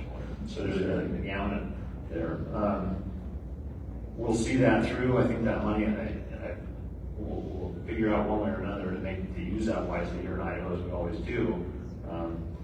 But here locally, how do we solve the problem with the hospital? Well, I've been to a couple of the board meetings in the last 6 months, and certainly can see the problem. And part of this, Medicaid is extremely slow to reimburse. It sometimes takes a couple of years to true up on those Medicaid reimbursements.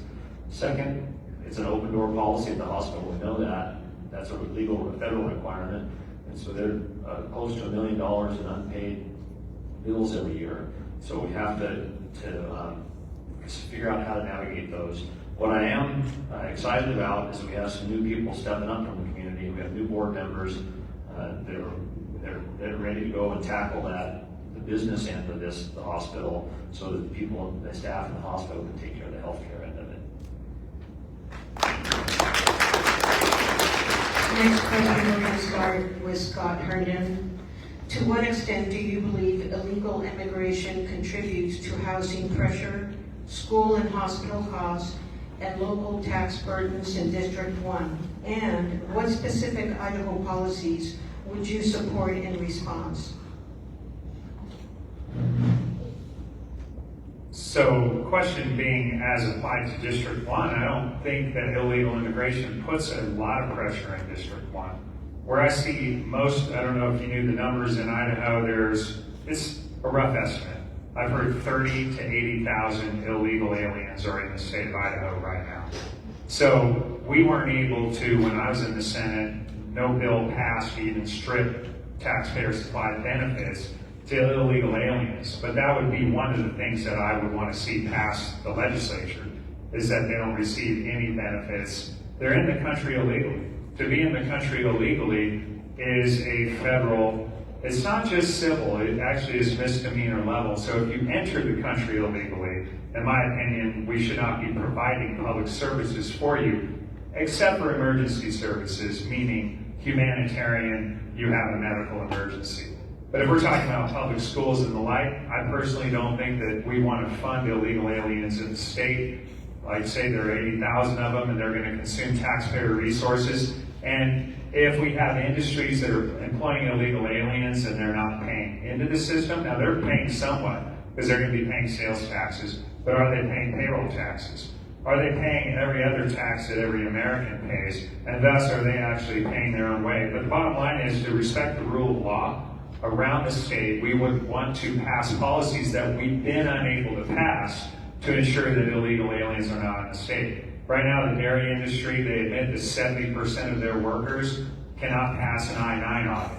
So we know where the big dairies are, there are a lot of illegal aliens in those areas. Agriculture faces the same situation, except at least there's a legal visa program where seasonal agriculture workers can be here. So the answer is we need to make sure that we're not using taxpayer funds to fund illegals, and the state should pass policies to enable the deportation of illegal aliens.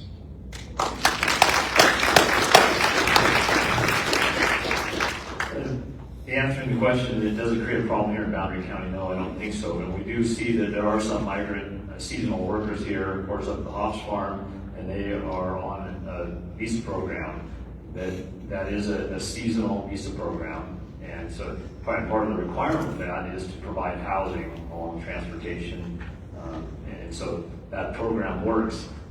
The challenge that we've been debating here in Idaho for a little bit is in regard to the dairy industry in southern Idaho, where that's not a seasonal program. You milk the cows 3 times a day and year round. And so it's an acknowledged problem. We've got to come up with a solution to it. Even President Trump has been out. We've seen a short video from President Trump acknowledging that yes, there's a problem, but no, we can't just shut this off because we all drink milk. Milk is the largest agricultural commodity in the state of Idaho, 3 times the amount that potatoes bring to the state of Idaho. And so we've got to come up with an answer, and I work and talk with people that are trying to address that. I understand Idaho right now is working with the Trump administration to try to come up with some kind of program so that those workers can come work, address that need here in the state of Idaho, and then go home. Somebody can say that, well, gosh, how come Idahoans just don't do it themselves? Why are we bringing in workers? And the answer simply is that there aren't enough people who are wanting to go and do that job. Last time I was told they put out 1,000 job openings in the dairy industry. 5 people applied for those positions. So we've got to have a workforce, and there are ways to address it. We'll go about using the system to fix it.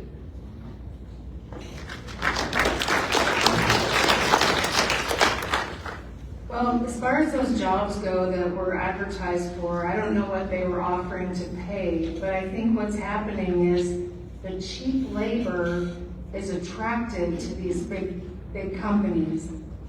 And so, so if they were to maybe not need as many workers but pay more, which doesn't look desirable to them, but that is an option for them. But we can't continue to sustain, even though we say it doesn't affect us up here. I think that, I mean, I wish I had a real number, but no matter if we don't know the number, we still know that they're filling our jails, they're filling our emergency rooms. Go into an emergency room and see sometime how many of them are illegal in there. I've been to the emergency room at Kootenai and Coeur d'Alene many times with my mom. So I know that they are straining our systems, and the systems we have in place are for our own veterans, our own citizens. And so I think that the answer, rather than just sort of like this sort of a abstract solution that we need to find, one of the solutions is to cooperate, as in Bill H-700 and H-660. Those were bills that they stalled in the Senate, but our own seat 1A legislator voted no, don't cooperate. It says this bill would require state and local law enforcement to verify and record the immigration status and nationality of arrested individuals. So they've already done something to get arrested. So it would help in the administration of criminal justice. We need to have those things in place, and we need to cooperate. As much as ICE gets a bad rap, if we don't cooperate, we're never going to be rid of the problem.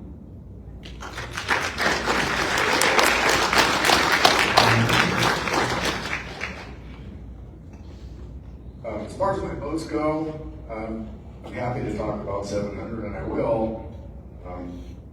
But I do want to bring everybody's attention. In 2024, I voted to fund ICE, our state patrol, to go down to the border and do work with our border patrol, come back and do a training operation here. They've done that, come back 20 times. trained all over the state. I felt that was a very good use of our state funds. Of course, that was back before immigration work was cool, before it was polling. This year, I want to bring out that we did pass a bill that would make anyone coming in here into the state that's here illegally guilty of a misdemeanor. They come back again, it's a felony. So we have stepped that up. I voted, it's not mentioned in it, but I voted for House Bill 704, another bill that was stopped, but that directed everyone to have an E-Verify for any of the new hires that come in. So again, another immigration issue that was taken care of. I also supported a bill that stopped, and it did make it, that stopped immigrants from coming into our country to drive with a work permit from another, driver's permit from another country. So that went through as well, and that worked. So, but I do want to say, thanks, Olivia. I make a lot of calls to our local law enforcement. I would encourage anyone that's interested in this issue, talk to your local law enforcement. I did. The two sheriffs, all our police chiefs, they're doing this work now. They asked, please don't burden us with more things to do. We're already doing it. In fact, one of the days I was texting, they said, we already have a guy in jail right now waiting for ICE to pick him up. So that work is being done in North Idaho. We don't need that burden it more. Thank you.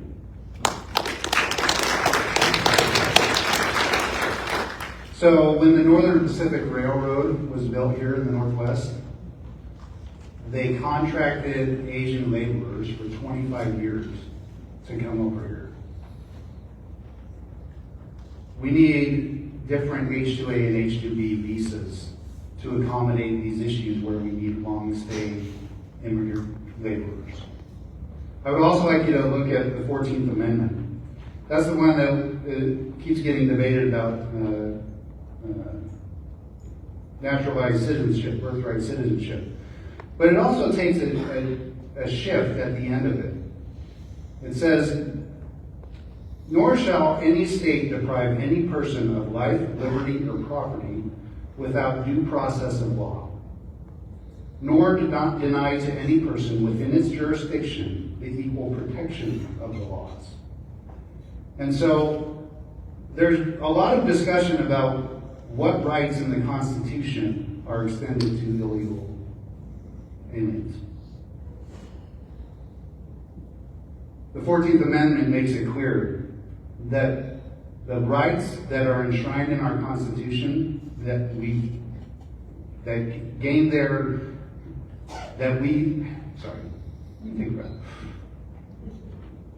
come from our Creator, they don't come from our government, are extended to all persons.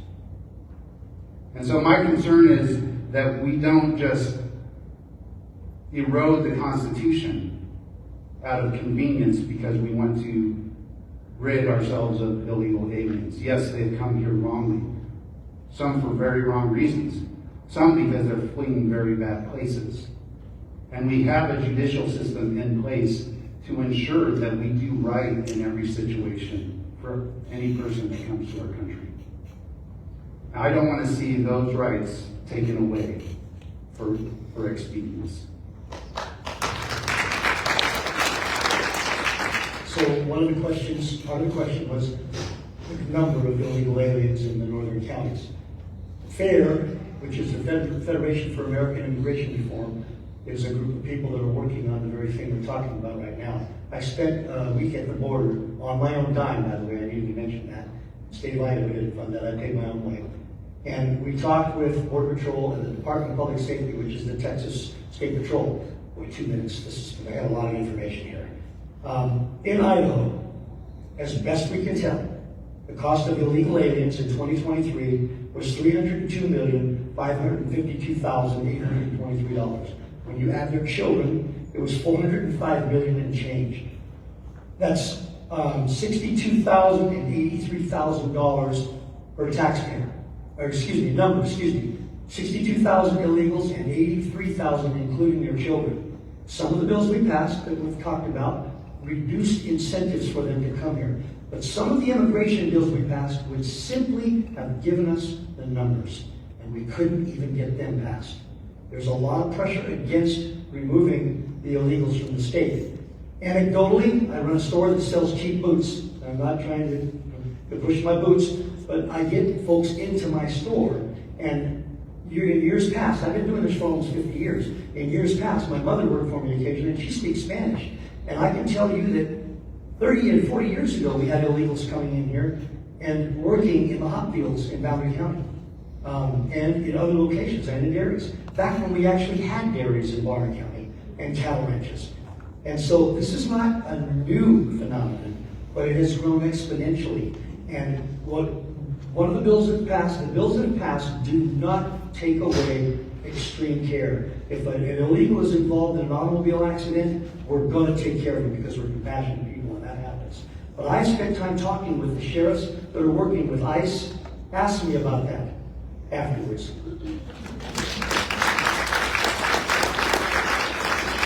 Next question, we're going to start with Mark Sauter. In North Idaho, public lands, water, timber, recreation, and property rights are all connected. What principles would guide your decisions when state policy affects access, conservation, resource use, or possible state control of federal lands? Good question.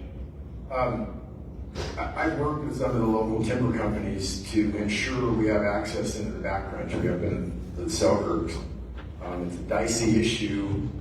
Some of them are concerned that our public use tears up their roads wet seasons. Generally, what I want to say to start with is I support us keeping all of our public lands, certainly all of our Idaho-controlled lands, and I think in a measured way, I'd like to see us continue to have use and control of all of our federal lands. That comes with a caveat. You need to figure out how we can transfer control over to us and still get paid to do it. We don't have the resources in Idaho to take care of one big campaign fire on Forest Service ground. That would be a huge shift for our taxpayers. So we're gonna have to figure out not just controlling the land, but how to pay for that as well. We have to really ramp up our IDL staffing. Right now, we're doing GNA, which is Good Neighbor Authority, forestry work on forest ground, and that works. We're really lucky. We have Tom Schultz from Idaho Forest Group that's now in charge of the Forest Service. So everyone's optimistic that we will be able to get more logs out of the woods and get them into our mills. But public land wise, I support open use of public land and to keep all of our roads open to get to it. Thank you. Well, I don't know what everybody thinks, but I think that if we were to be able to control our own Idaho land, incrementally gain control of it over the next however many years, maybe 5% of it, 5% the next year, as we have the infrastructure to be able to take care of it, surely we would manage it better than the federal government. And not only that, but we would be able to see the increase. Because we don't see the increase. We see the little pittance of the, sorry if there's any employees here who are part of that, but the PILT money is a pittance compared to what we could be making as a state if we were in charge of more of our own land. And as Cornell was saying about how the east of Colorado, how so many of those states get to use most of their state land. And we are stuck here with 63% of ours not being in our hands. So I don't think we should sell it all off and make developments. No, I don't want to turn into Colorado or Oregon or whoever else has done that. But I do think that we should manage it with proper infrastructure and eventually be able, and also I want to add to that I don't think it should just be managed by the state. I think that we need to include the private sector. I think that's how you shrink government instead of growing it. All those jobs to manage all that land does not need to be in the hands of state jobs. It could be in the private sector.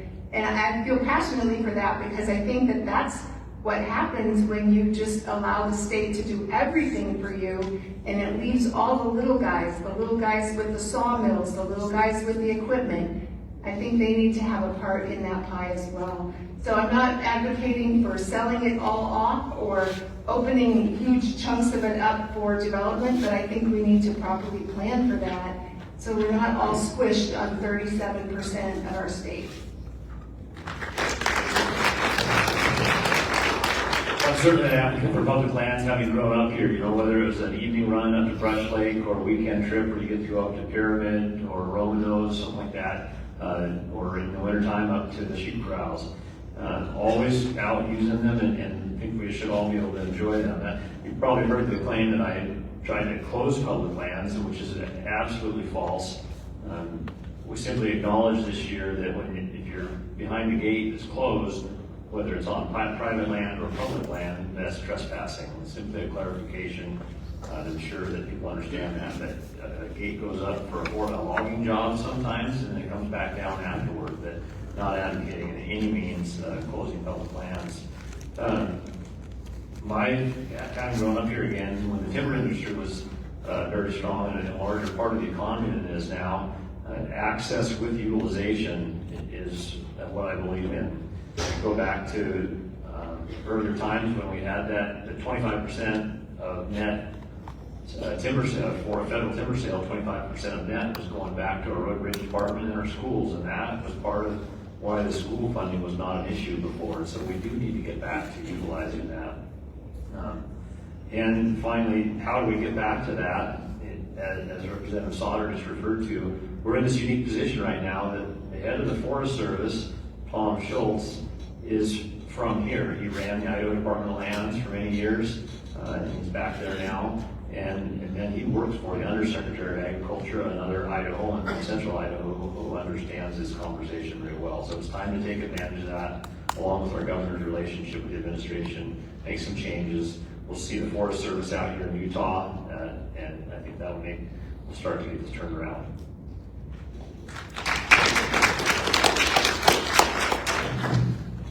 Idaho is in an interesting position. We actually have some counties in Idaho where over 90% of the land is actually federally managed land, which is pretty amazing. So it's almost like those counties are not on an equal playing field with other counties as far as they don't control their land. And so we've heard from some up here that I think we want to manage our land in Idaho.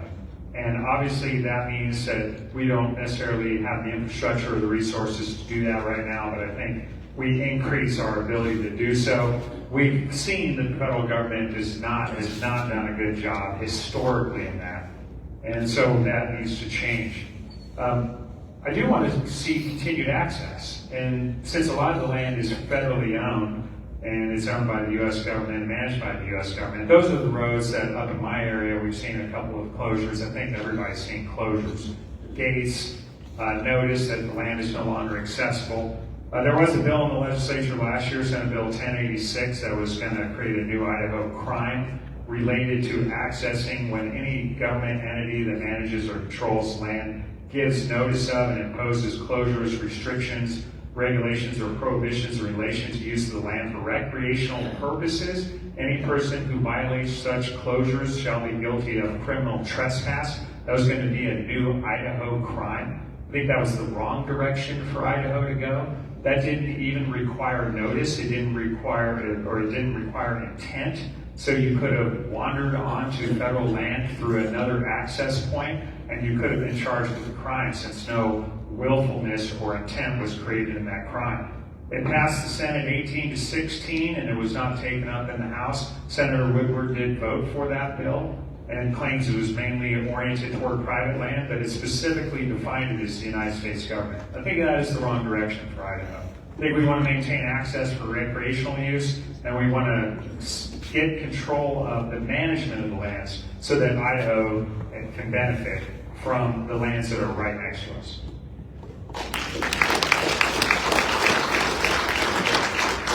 So hidden in the FLIPA, Federal Land Management Policy Act, Title 43, 1712, Sections 9 through 18, actually 9 through 12, is a concept called coordination.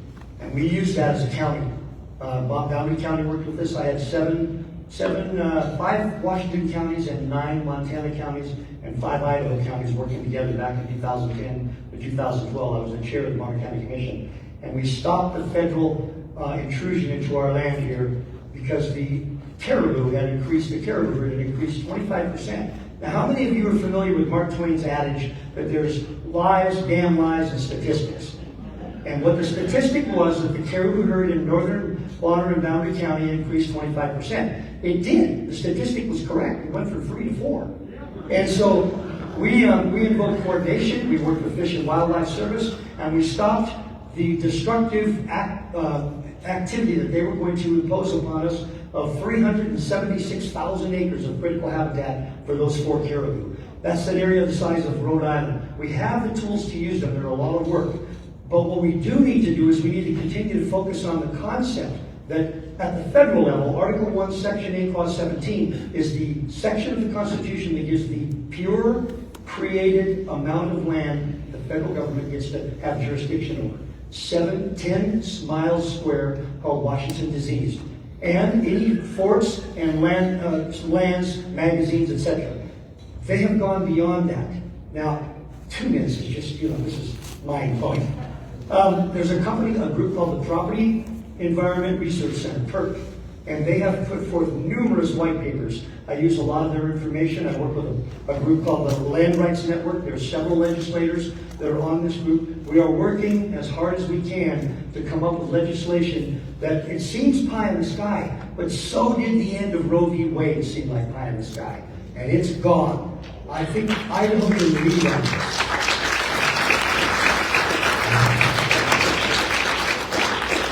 So something our county commissioners have done really well up here is they've exercised the good neighbor authority, and they've got an excellent plan to reduce fire danger here with the Forest Service. That's a plan that we need to exemplify. We need to take the lessons learned, and we need to pass that to our sister counties and that. The other problem that we have is something called the Equal Access to Justice Act, which allows organizations to sue the federal government and get paid to sue the federal government. And that has been used in environmental law and has been used to exploit the need for protections and wrap up federal projects in years of litigation, and then we pay those people to do that. That's something that we need to change, and we need to erode those protections. For example, on the Snake River, is it the Snake River or might be the Snake River? They were going to install a $50,000 boat ramp. It took 2 to 4 years in the NEPA process and over $2 million to do the research that all of those authorities already agreed upon and knew that it was okay to put that boat ramp in. That's not what NEPA was intended to do, and we need to lean on our federal partners to change that. Wolves killed the caribou, you know that? We had a population of 60 caribou in the Selkirks that were growing slowly and steadily. And then wolves came in and killed them. And we trapped the last, I want to say, 3 or 4 of them and sent them up to BC so that they wouldn't get killed by wolves. So there's things that our federal government is doing that is being driven by something called biodiversity credits, where corporations can buy up huge ranches, not use them, and bring wolves and grizzly bears in, and because of the biodiversity factor, they can sell those on the open market.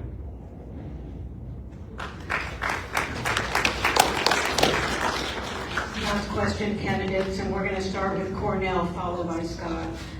With competing demands for tax relief, schools, rural hospitals, infrastructure, and public safety, what are your top 3 spending priorities? And what areas would you be willing to reduce or eliminate to keep Idaho financially sound? Okay, don't start the clock because I'm an old guy with a crummy hearing. Can you repeat that? Absolutely. I didn't catch it all.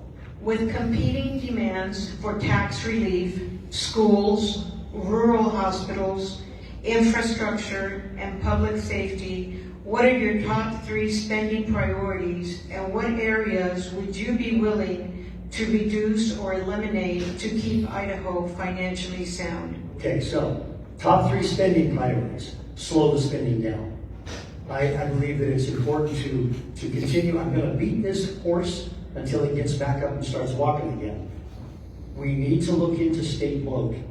This is a $14 billion, nearly $15 billion budget when you include federal money. By the way, our balanced budget includes about 40% federal funds, and we need to be fearful of that, because if that goes away, we're going to be responsible for everything that is being funded. But all that said, my spending priorities would be to continue the work that JFAC is doing in creating structurally sound maintenance budgets that the legislature can vote on. I would like to see more budgets rather than condensed budgets so that it's easier for state legislators to dig into them. The budget book is 851 pages this year, and I spent quite a bit of time in it.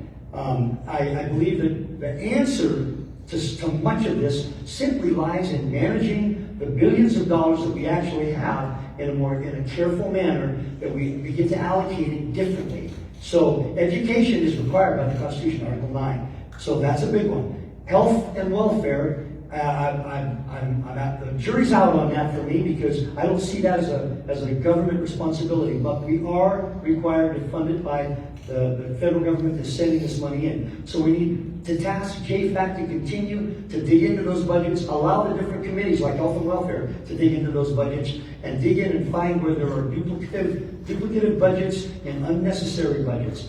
Get rid of some of these commissions that we don't need. Idaho has 180 agencies when we're only allowed to have 20. And what happened in the early 1970s, a bill was passed that reduced us to 20, and then the 180 that existed simply went as sub-agencies under those 20 agencies. So we have all these commissions and agencies that most of them we really don't need, and they're being funded by you. So it's just, there's a lot of money in pockets that it needs to be taken out of those pockets, those pants gotten rid of, if you'll give me the metaphor, and allocated to different locations. That's how we can fund education, health and welfare, and infrastructure.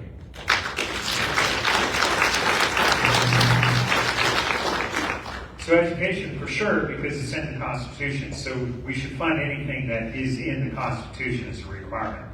Infrastructure, we all benefit from infrastructure, because if we're conducting our business every day and we have a highway that can get us to work safely, get our product safely and efficiently and quickly, then we all benefit from that. So I think that's a wise investment. I haven't come up with some other alternative than using government for infrastructure development, especially when it comes to roads and highways. As far as budgets go, when I got into the Senate and joined the Senate Finance Committee, I learned that a very small percentage of our budgets were actually reviewed every year.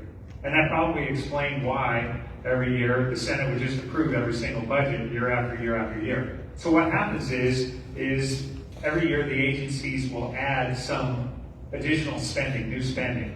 And then when that gets adopted, that becomes part of the base next year and the year after that. And 10 years and 20 years down the road, you have this big budget for all these agencies, and you're not really reviewing that at that point. The legislature, when they sign off on that big appropriation of hundreds of millions or billions of dollars, they're not actually diving in and saying, is that thing that we created 20 years ago still necessary? So I think we need to get to the point where we're doing on at least a 5-year cycle, zero-based budgeting, to say to all these departments and agencies, what Cornell was referring to in 1972, we had a constitutional amendment to reduce Idaho to 20 departments. We had 180 before that. So what they did was they changed the organizational chart.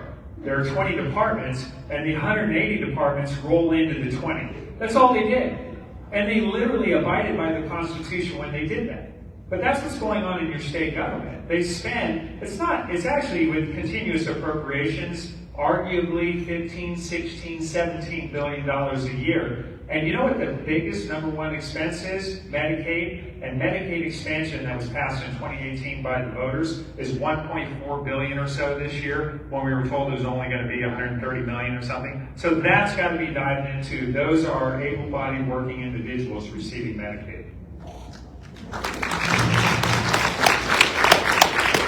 I've got a couple times now. My focus is on public safety, education, and transportation. And just as an example, public safety, we are down on troopers because we're not paying enough to fill the positions that we do have authorized now. We have to about a 25% vacancy rate across the state. And we have just not created any new trooper positions even as population has grown. So you are not as safe on the road as you used to be. You used to have a trooper for every 4,000 people, and now it's about 6,000. Now, to address what he just said, it's absolutely a false narrative that we have more visibility into our budget process now than just a few years ago. You all know I served 4 years. We used to have about 130 budgets, and it took us 6 weeks to go through all those budgets, to review them, and took another 3 weeks to go through and to set each of those. We would create over 100 individual budget bills and review each of those. I got back after his time there, for 2 years there, where he helped craft this scheme, which I've said before. We now do omnibus budgeting in the state of Idaho. We go in, and on the second week of the legislative session, out of the $14 billion, we spent about $13 billion in the second week in 3 hours. Not 3 weeks of careful deliberation. We're going in with 10 packets and doing it in one morning. That's your taxpayer dollars. That is not transparency. That's not taking the time to dig in. It was simply to split the budgets apart into a maintenance budget in those big packets, and then additional appropriations, because then you can come home and say, if you vote for, you can vote against one budget and vote for the other, and you can go home, and depending on the constituent, you can tell them you voted for or against the police and the veterans and any other wildland firefighting. That's what's going on there. We strayed away from the budget process we've used for 50 years in the state of Idaho. We need to get back to it, or we're going to be off track.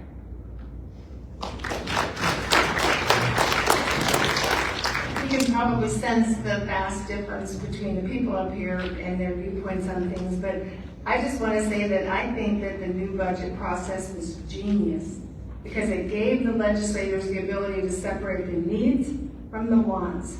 And they can also look into the maintenance and see what do we need to keep this going. And actually, I think they could even delve into the maintenance bills a little bit more. But when it comes to the appropriations, very easy to see where you could trim that.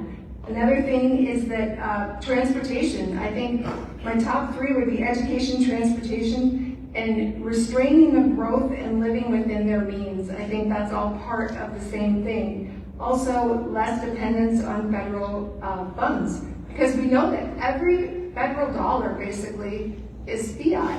Every federal dollar is adding a brick onto our kids and our grandkids.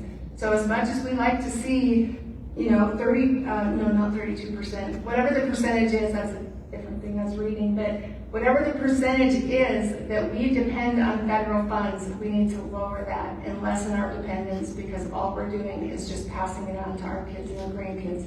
So we can drop unnecessary programs. I already talked about launch, but again, things like that we can trim the budget.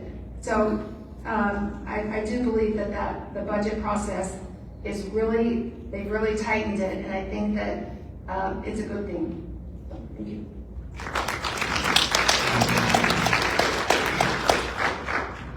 I disagree. First off, I just think it's an Idaho value of locally. And I have three items I could talk about for that, but real quick about the enhanced budget process, and new to a lot of people here. But I don't see police cars, fire engines, black vests as a bluff item. And that's what they've turned into. So I think those types of things need maintenance budgets so we can realistically look at the cost of services. And we can't just say, well we're going to do the maintenance on ISP or IDL and not include those mission critical items. I just don't think that's right. I talked to one of our other representatives. I'll make this quick. He used to be on JFAC for the last 3 years. This year he was not. I asked him, how much information do you get now as a House rep, like I am, versus what you had with JFAC? Because I would say we get it. Because I get now about 5%, you probably get 3% of what we had in JFAC. So I think we have a leadership problem as far as our Joint Finance and Appropriations Committee goes. We need to push that effort down.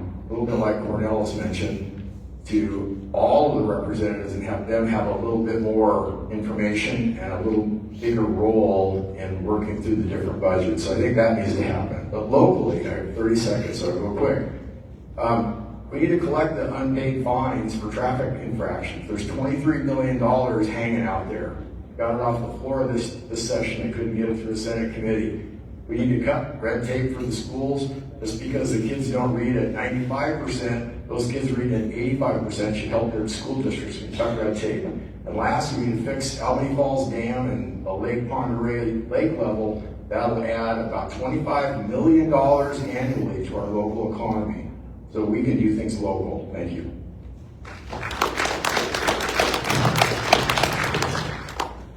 So absolutely, I think spending priorities are schools. Again, it's the only constitutionally mandated program. Others have constitutional support, but that's the only constitutionally mandated program. Transportation and roads is crucial. We got a cut of $275 million, and we're at the end of the line. You all are at the end of the line beyond where I am. And we're not going to get that Naples corridor fixed anytime soon when we keep cutting transportation budgets. Public safety is the other piece, and I kind of have a vested interest. My son just graduated basic training as a combat engineer, and he's in the Idaho National Guard. There's been folks up here who have voted against funding our National Guard soldiers and the benefits that they receive. I want my son ready to fight, well-equipped, well-trained, when our nation calls on him or when our state needs him. And I don't want to play games with that. We need to reduce our Medicare and Medicaid regulations. I work in the behavioral health realm, and I work with behavioral health providers who say they won't take Medicare or Medicaid patients because it takes 2 hours of paperwork for a 1-hour visit. It doesn't make sense for them to take those kinds of patients. We need to be passing housing and infrastructure spending onto developers. One of the things that we can do is provide local counties the option to do bonds to developers that transfers onto a local tax so that those properties that are developed can pay for sewer or whatever other infrastructure that needs to be done over time. We also need to look at local sales tax options, and we need to look at blended sales tax options. So if we can do a property tax that's blended with a 25% or 0.25% sales tax to offset it. Those are unique options that we can do to pay for things locally. Thank you, candidates. The other issues on the desk, I see them all again.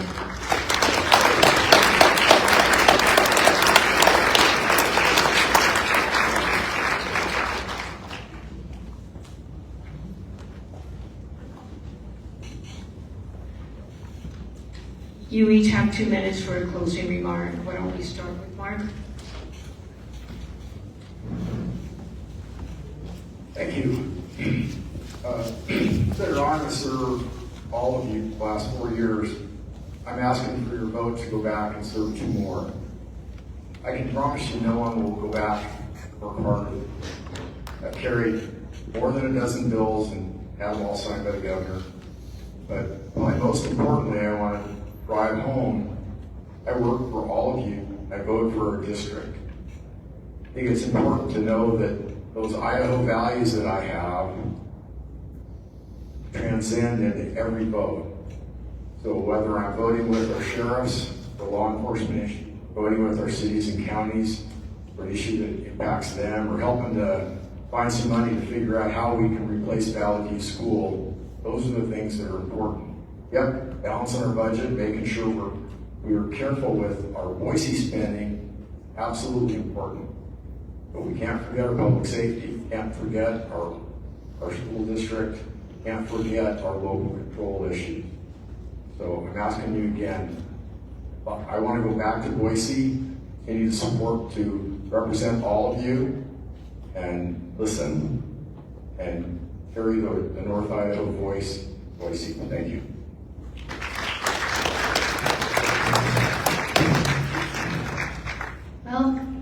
all for coming this evening. I don't know if I said that our family has lived here for 16 years and we do plan to stay here the rest of our lives. I'm a lifetime Republican who will follow the platform, so if that brings you comfort to know that, then that's what I will do. I have over 30 years of experience as a small business co-owner with my husband, and I believe I have the knowledge and integrity to represent you in Boise. I'm a firm believer in passing the baton. Obviously, at my age, I'm not going to be in this for a career. So if someone capable comes along after I've been elected and after I've served for a few years, 2, 4, 6, I'll take the time to enjoy my husband's retirement. So I just want to say that there are some things out on my table in the foyer.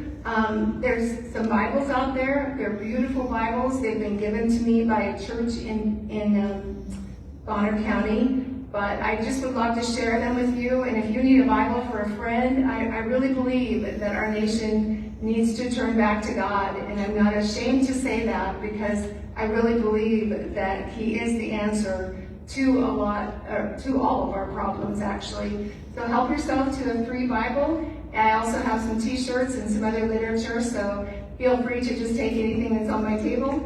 And my website is janesauterforidaho.com or janesauter.com, and you can go there and find out more about me if you want to, and I would really appreciate your vote on May 19th. I am the right Sauter. Thank you.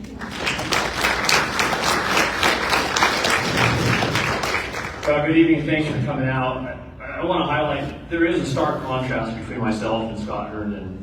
I'll give you an example. We'll talk about the flag bill. That was a political battle in Boise that Bonners Ferry ended up being collateral damage in. He came to Bonners Ferry, went to the city council meeting, went on a rant, told the city of Bonners Ferry they're breaking the law, they're no better than the people back in Minnesota. Then he went on social media and said the city of Bonners Ferry should be spanked. I went to the Senate floor, got the bill amended to make it so that Bonners Ferry could continue to fly that flag as we have done because of our cross-border relationships for so many years. That's real solutions. Other real solutions I'm working on, you see the highway improvements. We had a meeting here in this school building to try and address the safety issues on the corridor here. ITD is coming back with solutions that they heard from people in Bonners Ferry. That's making government work for you. When you provide real solutions, you also have real partners. You'll see in this race, it's a Republican primary this year, that I'm endorsed by Professional Firefighters of Idaho, I'm endorsed by the Fraternal Order of Police, and even though he would claim that I'm not strong on the Second Amendment, I'm endorsed by the National Rifle Association, not him. They've made their choice. I'm asking to represent you, to take your ideas, to go to Boise with those and make your life better, to support you. I'm not interested in authoritarian government and edicts from Boise. I'd like to have a chance to go back and serve you again. Thank you.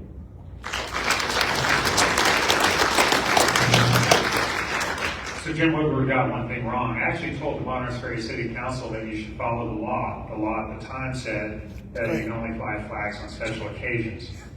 And I also said that what needs to happen is the legislature needs to change the law to allow the Canadian flag, and they did. So just follow the law one way or the other. Now, in 2019, I introduced legislation, House Bill 170, 2020, House Bill 403, 2023, when I was in the Senate. So I wasn't even in the legislature. Introduced Senate Bill 1106 and then 1232 in 2024. What was it? In a CPS investigation, parents get told what their constitutional rights are by the CPS investigators. It took me 4 years to get that bill into law. It proves that I can show up with a plan and find a way to get it through the process. It actually passed almost unanimously in the end, and the governor signed it. I have a constitutional amendment that I've worked on for 3 years for parental rights and education. We've only failed in the House by 1 vote at this point. I want to get that through the process. I want to get access to public lands and public waters with Senate Bill 1258 that I ran in 2024. Cornell picked up the ball. We got it through the Senate 33-2. Cornell took it the next year, and we're getting stuck in House committee. I want to continue that work. Senate Bill 1374, guns on public property. Started that in 2024, and we've succeeded in getting guns on most public property. We carried in House Bill 376 the next year. Mark Sauter opposed it. Jim Woodward said he opposes it, and he says he's good on the Second Amendment. We can trade NRA, I've got Gun Owners of America endorsement. But what I do care about is that you get your full rights to guns on all property. I want to eliminate property taxes. These are all to show that I continue to work policies through until we succeed. We can eliminate property taxes, but we have to send a senator there who has the 10-year vision to get it done and will take the steps along the way, and will find a way to make it happen. And that's why I want to return to the legislature for some of these issues, like House Bill 376, to get it across the finish line for guns on public property, to eliminate your property taxes, to get your access to public lands, and get your constitutional amendment for parental rights and education. Ask for your vote. Thank you.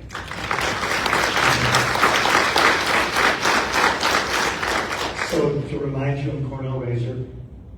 I want to go back to Boise and work hard for you. I'm not afraid to carry the difficult bills. Last year we had it was quite a while ago, we had that situation in the YMCA in Sandpoint.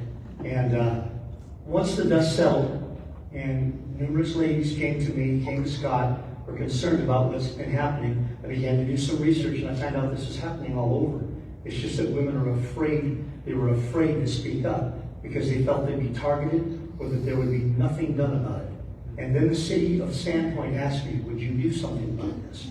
After the dust had settled, they asked me that because they saw a huge liability on small towns with lawsuits if they had certain legislation in place, ordinances in place, it would put them in the crosshairs. So I took that on myself and I wrote the bill with some help from Scott, and we got it through, and it's the best one in the nation. And Lord willing, it will be used to protect women in their spaces.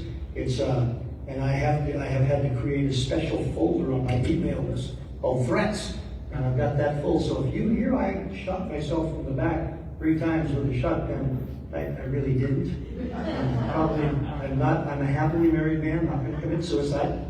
I want to go back to Boise and work whatever 10, 15-hour days are necessary to work for you to make certain that your property rights, that your freedoms, that the rights that the Constitution protects, and that your ability to live and enjoy life, liberty, and property in Idaho is something like what it was when I was a kid here.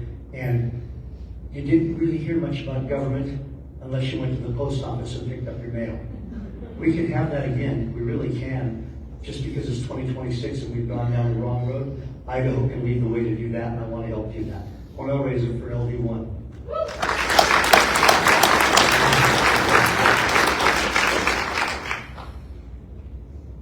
Where shall I go? I'm Chuck Lohman. I would appreciate your support to represent you in Boise in the House of Representatives. One thing I'd like to talk about is death by 1,000 cuts.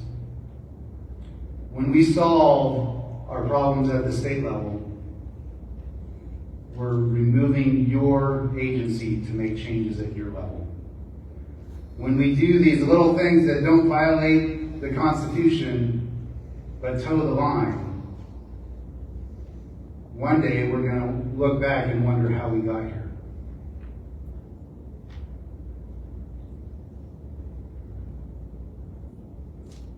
Property taxes are difficult, but it's one of the 3 pillars that we have. It's also part of the Idaho Republican Party platform that we should keep the 3 pillars of our taxation system. I don't think any of these representatives who filled out that truth and affiliation statement mentioned that they want to get rid of property taxes. I'm running because we need people who are genuinely interested in people. We need people who serve and have a life of proven service. I volunteered to go to Iraq and Afghanistan. I volunteered to go all over the world. I've been places that I wish I had a gun and didn't have it. I've been hidden, I've been smuggled, I've been scared, I've been sick. But I've done that because I love people. And that's what we need in our representation. We can't forget that there's people at the end of the line of our decisions. And that's why I'm here to serve you. Thank you. Thank you, candidates. Let's give them a hand.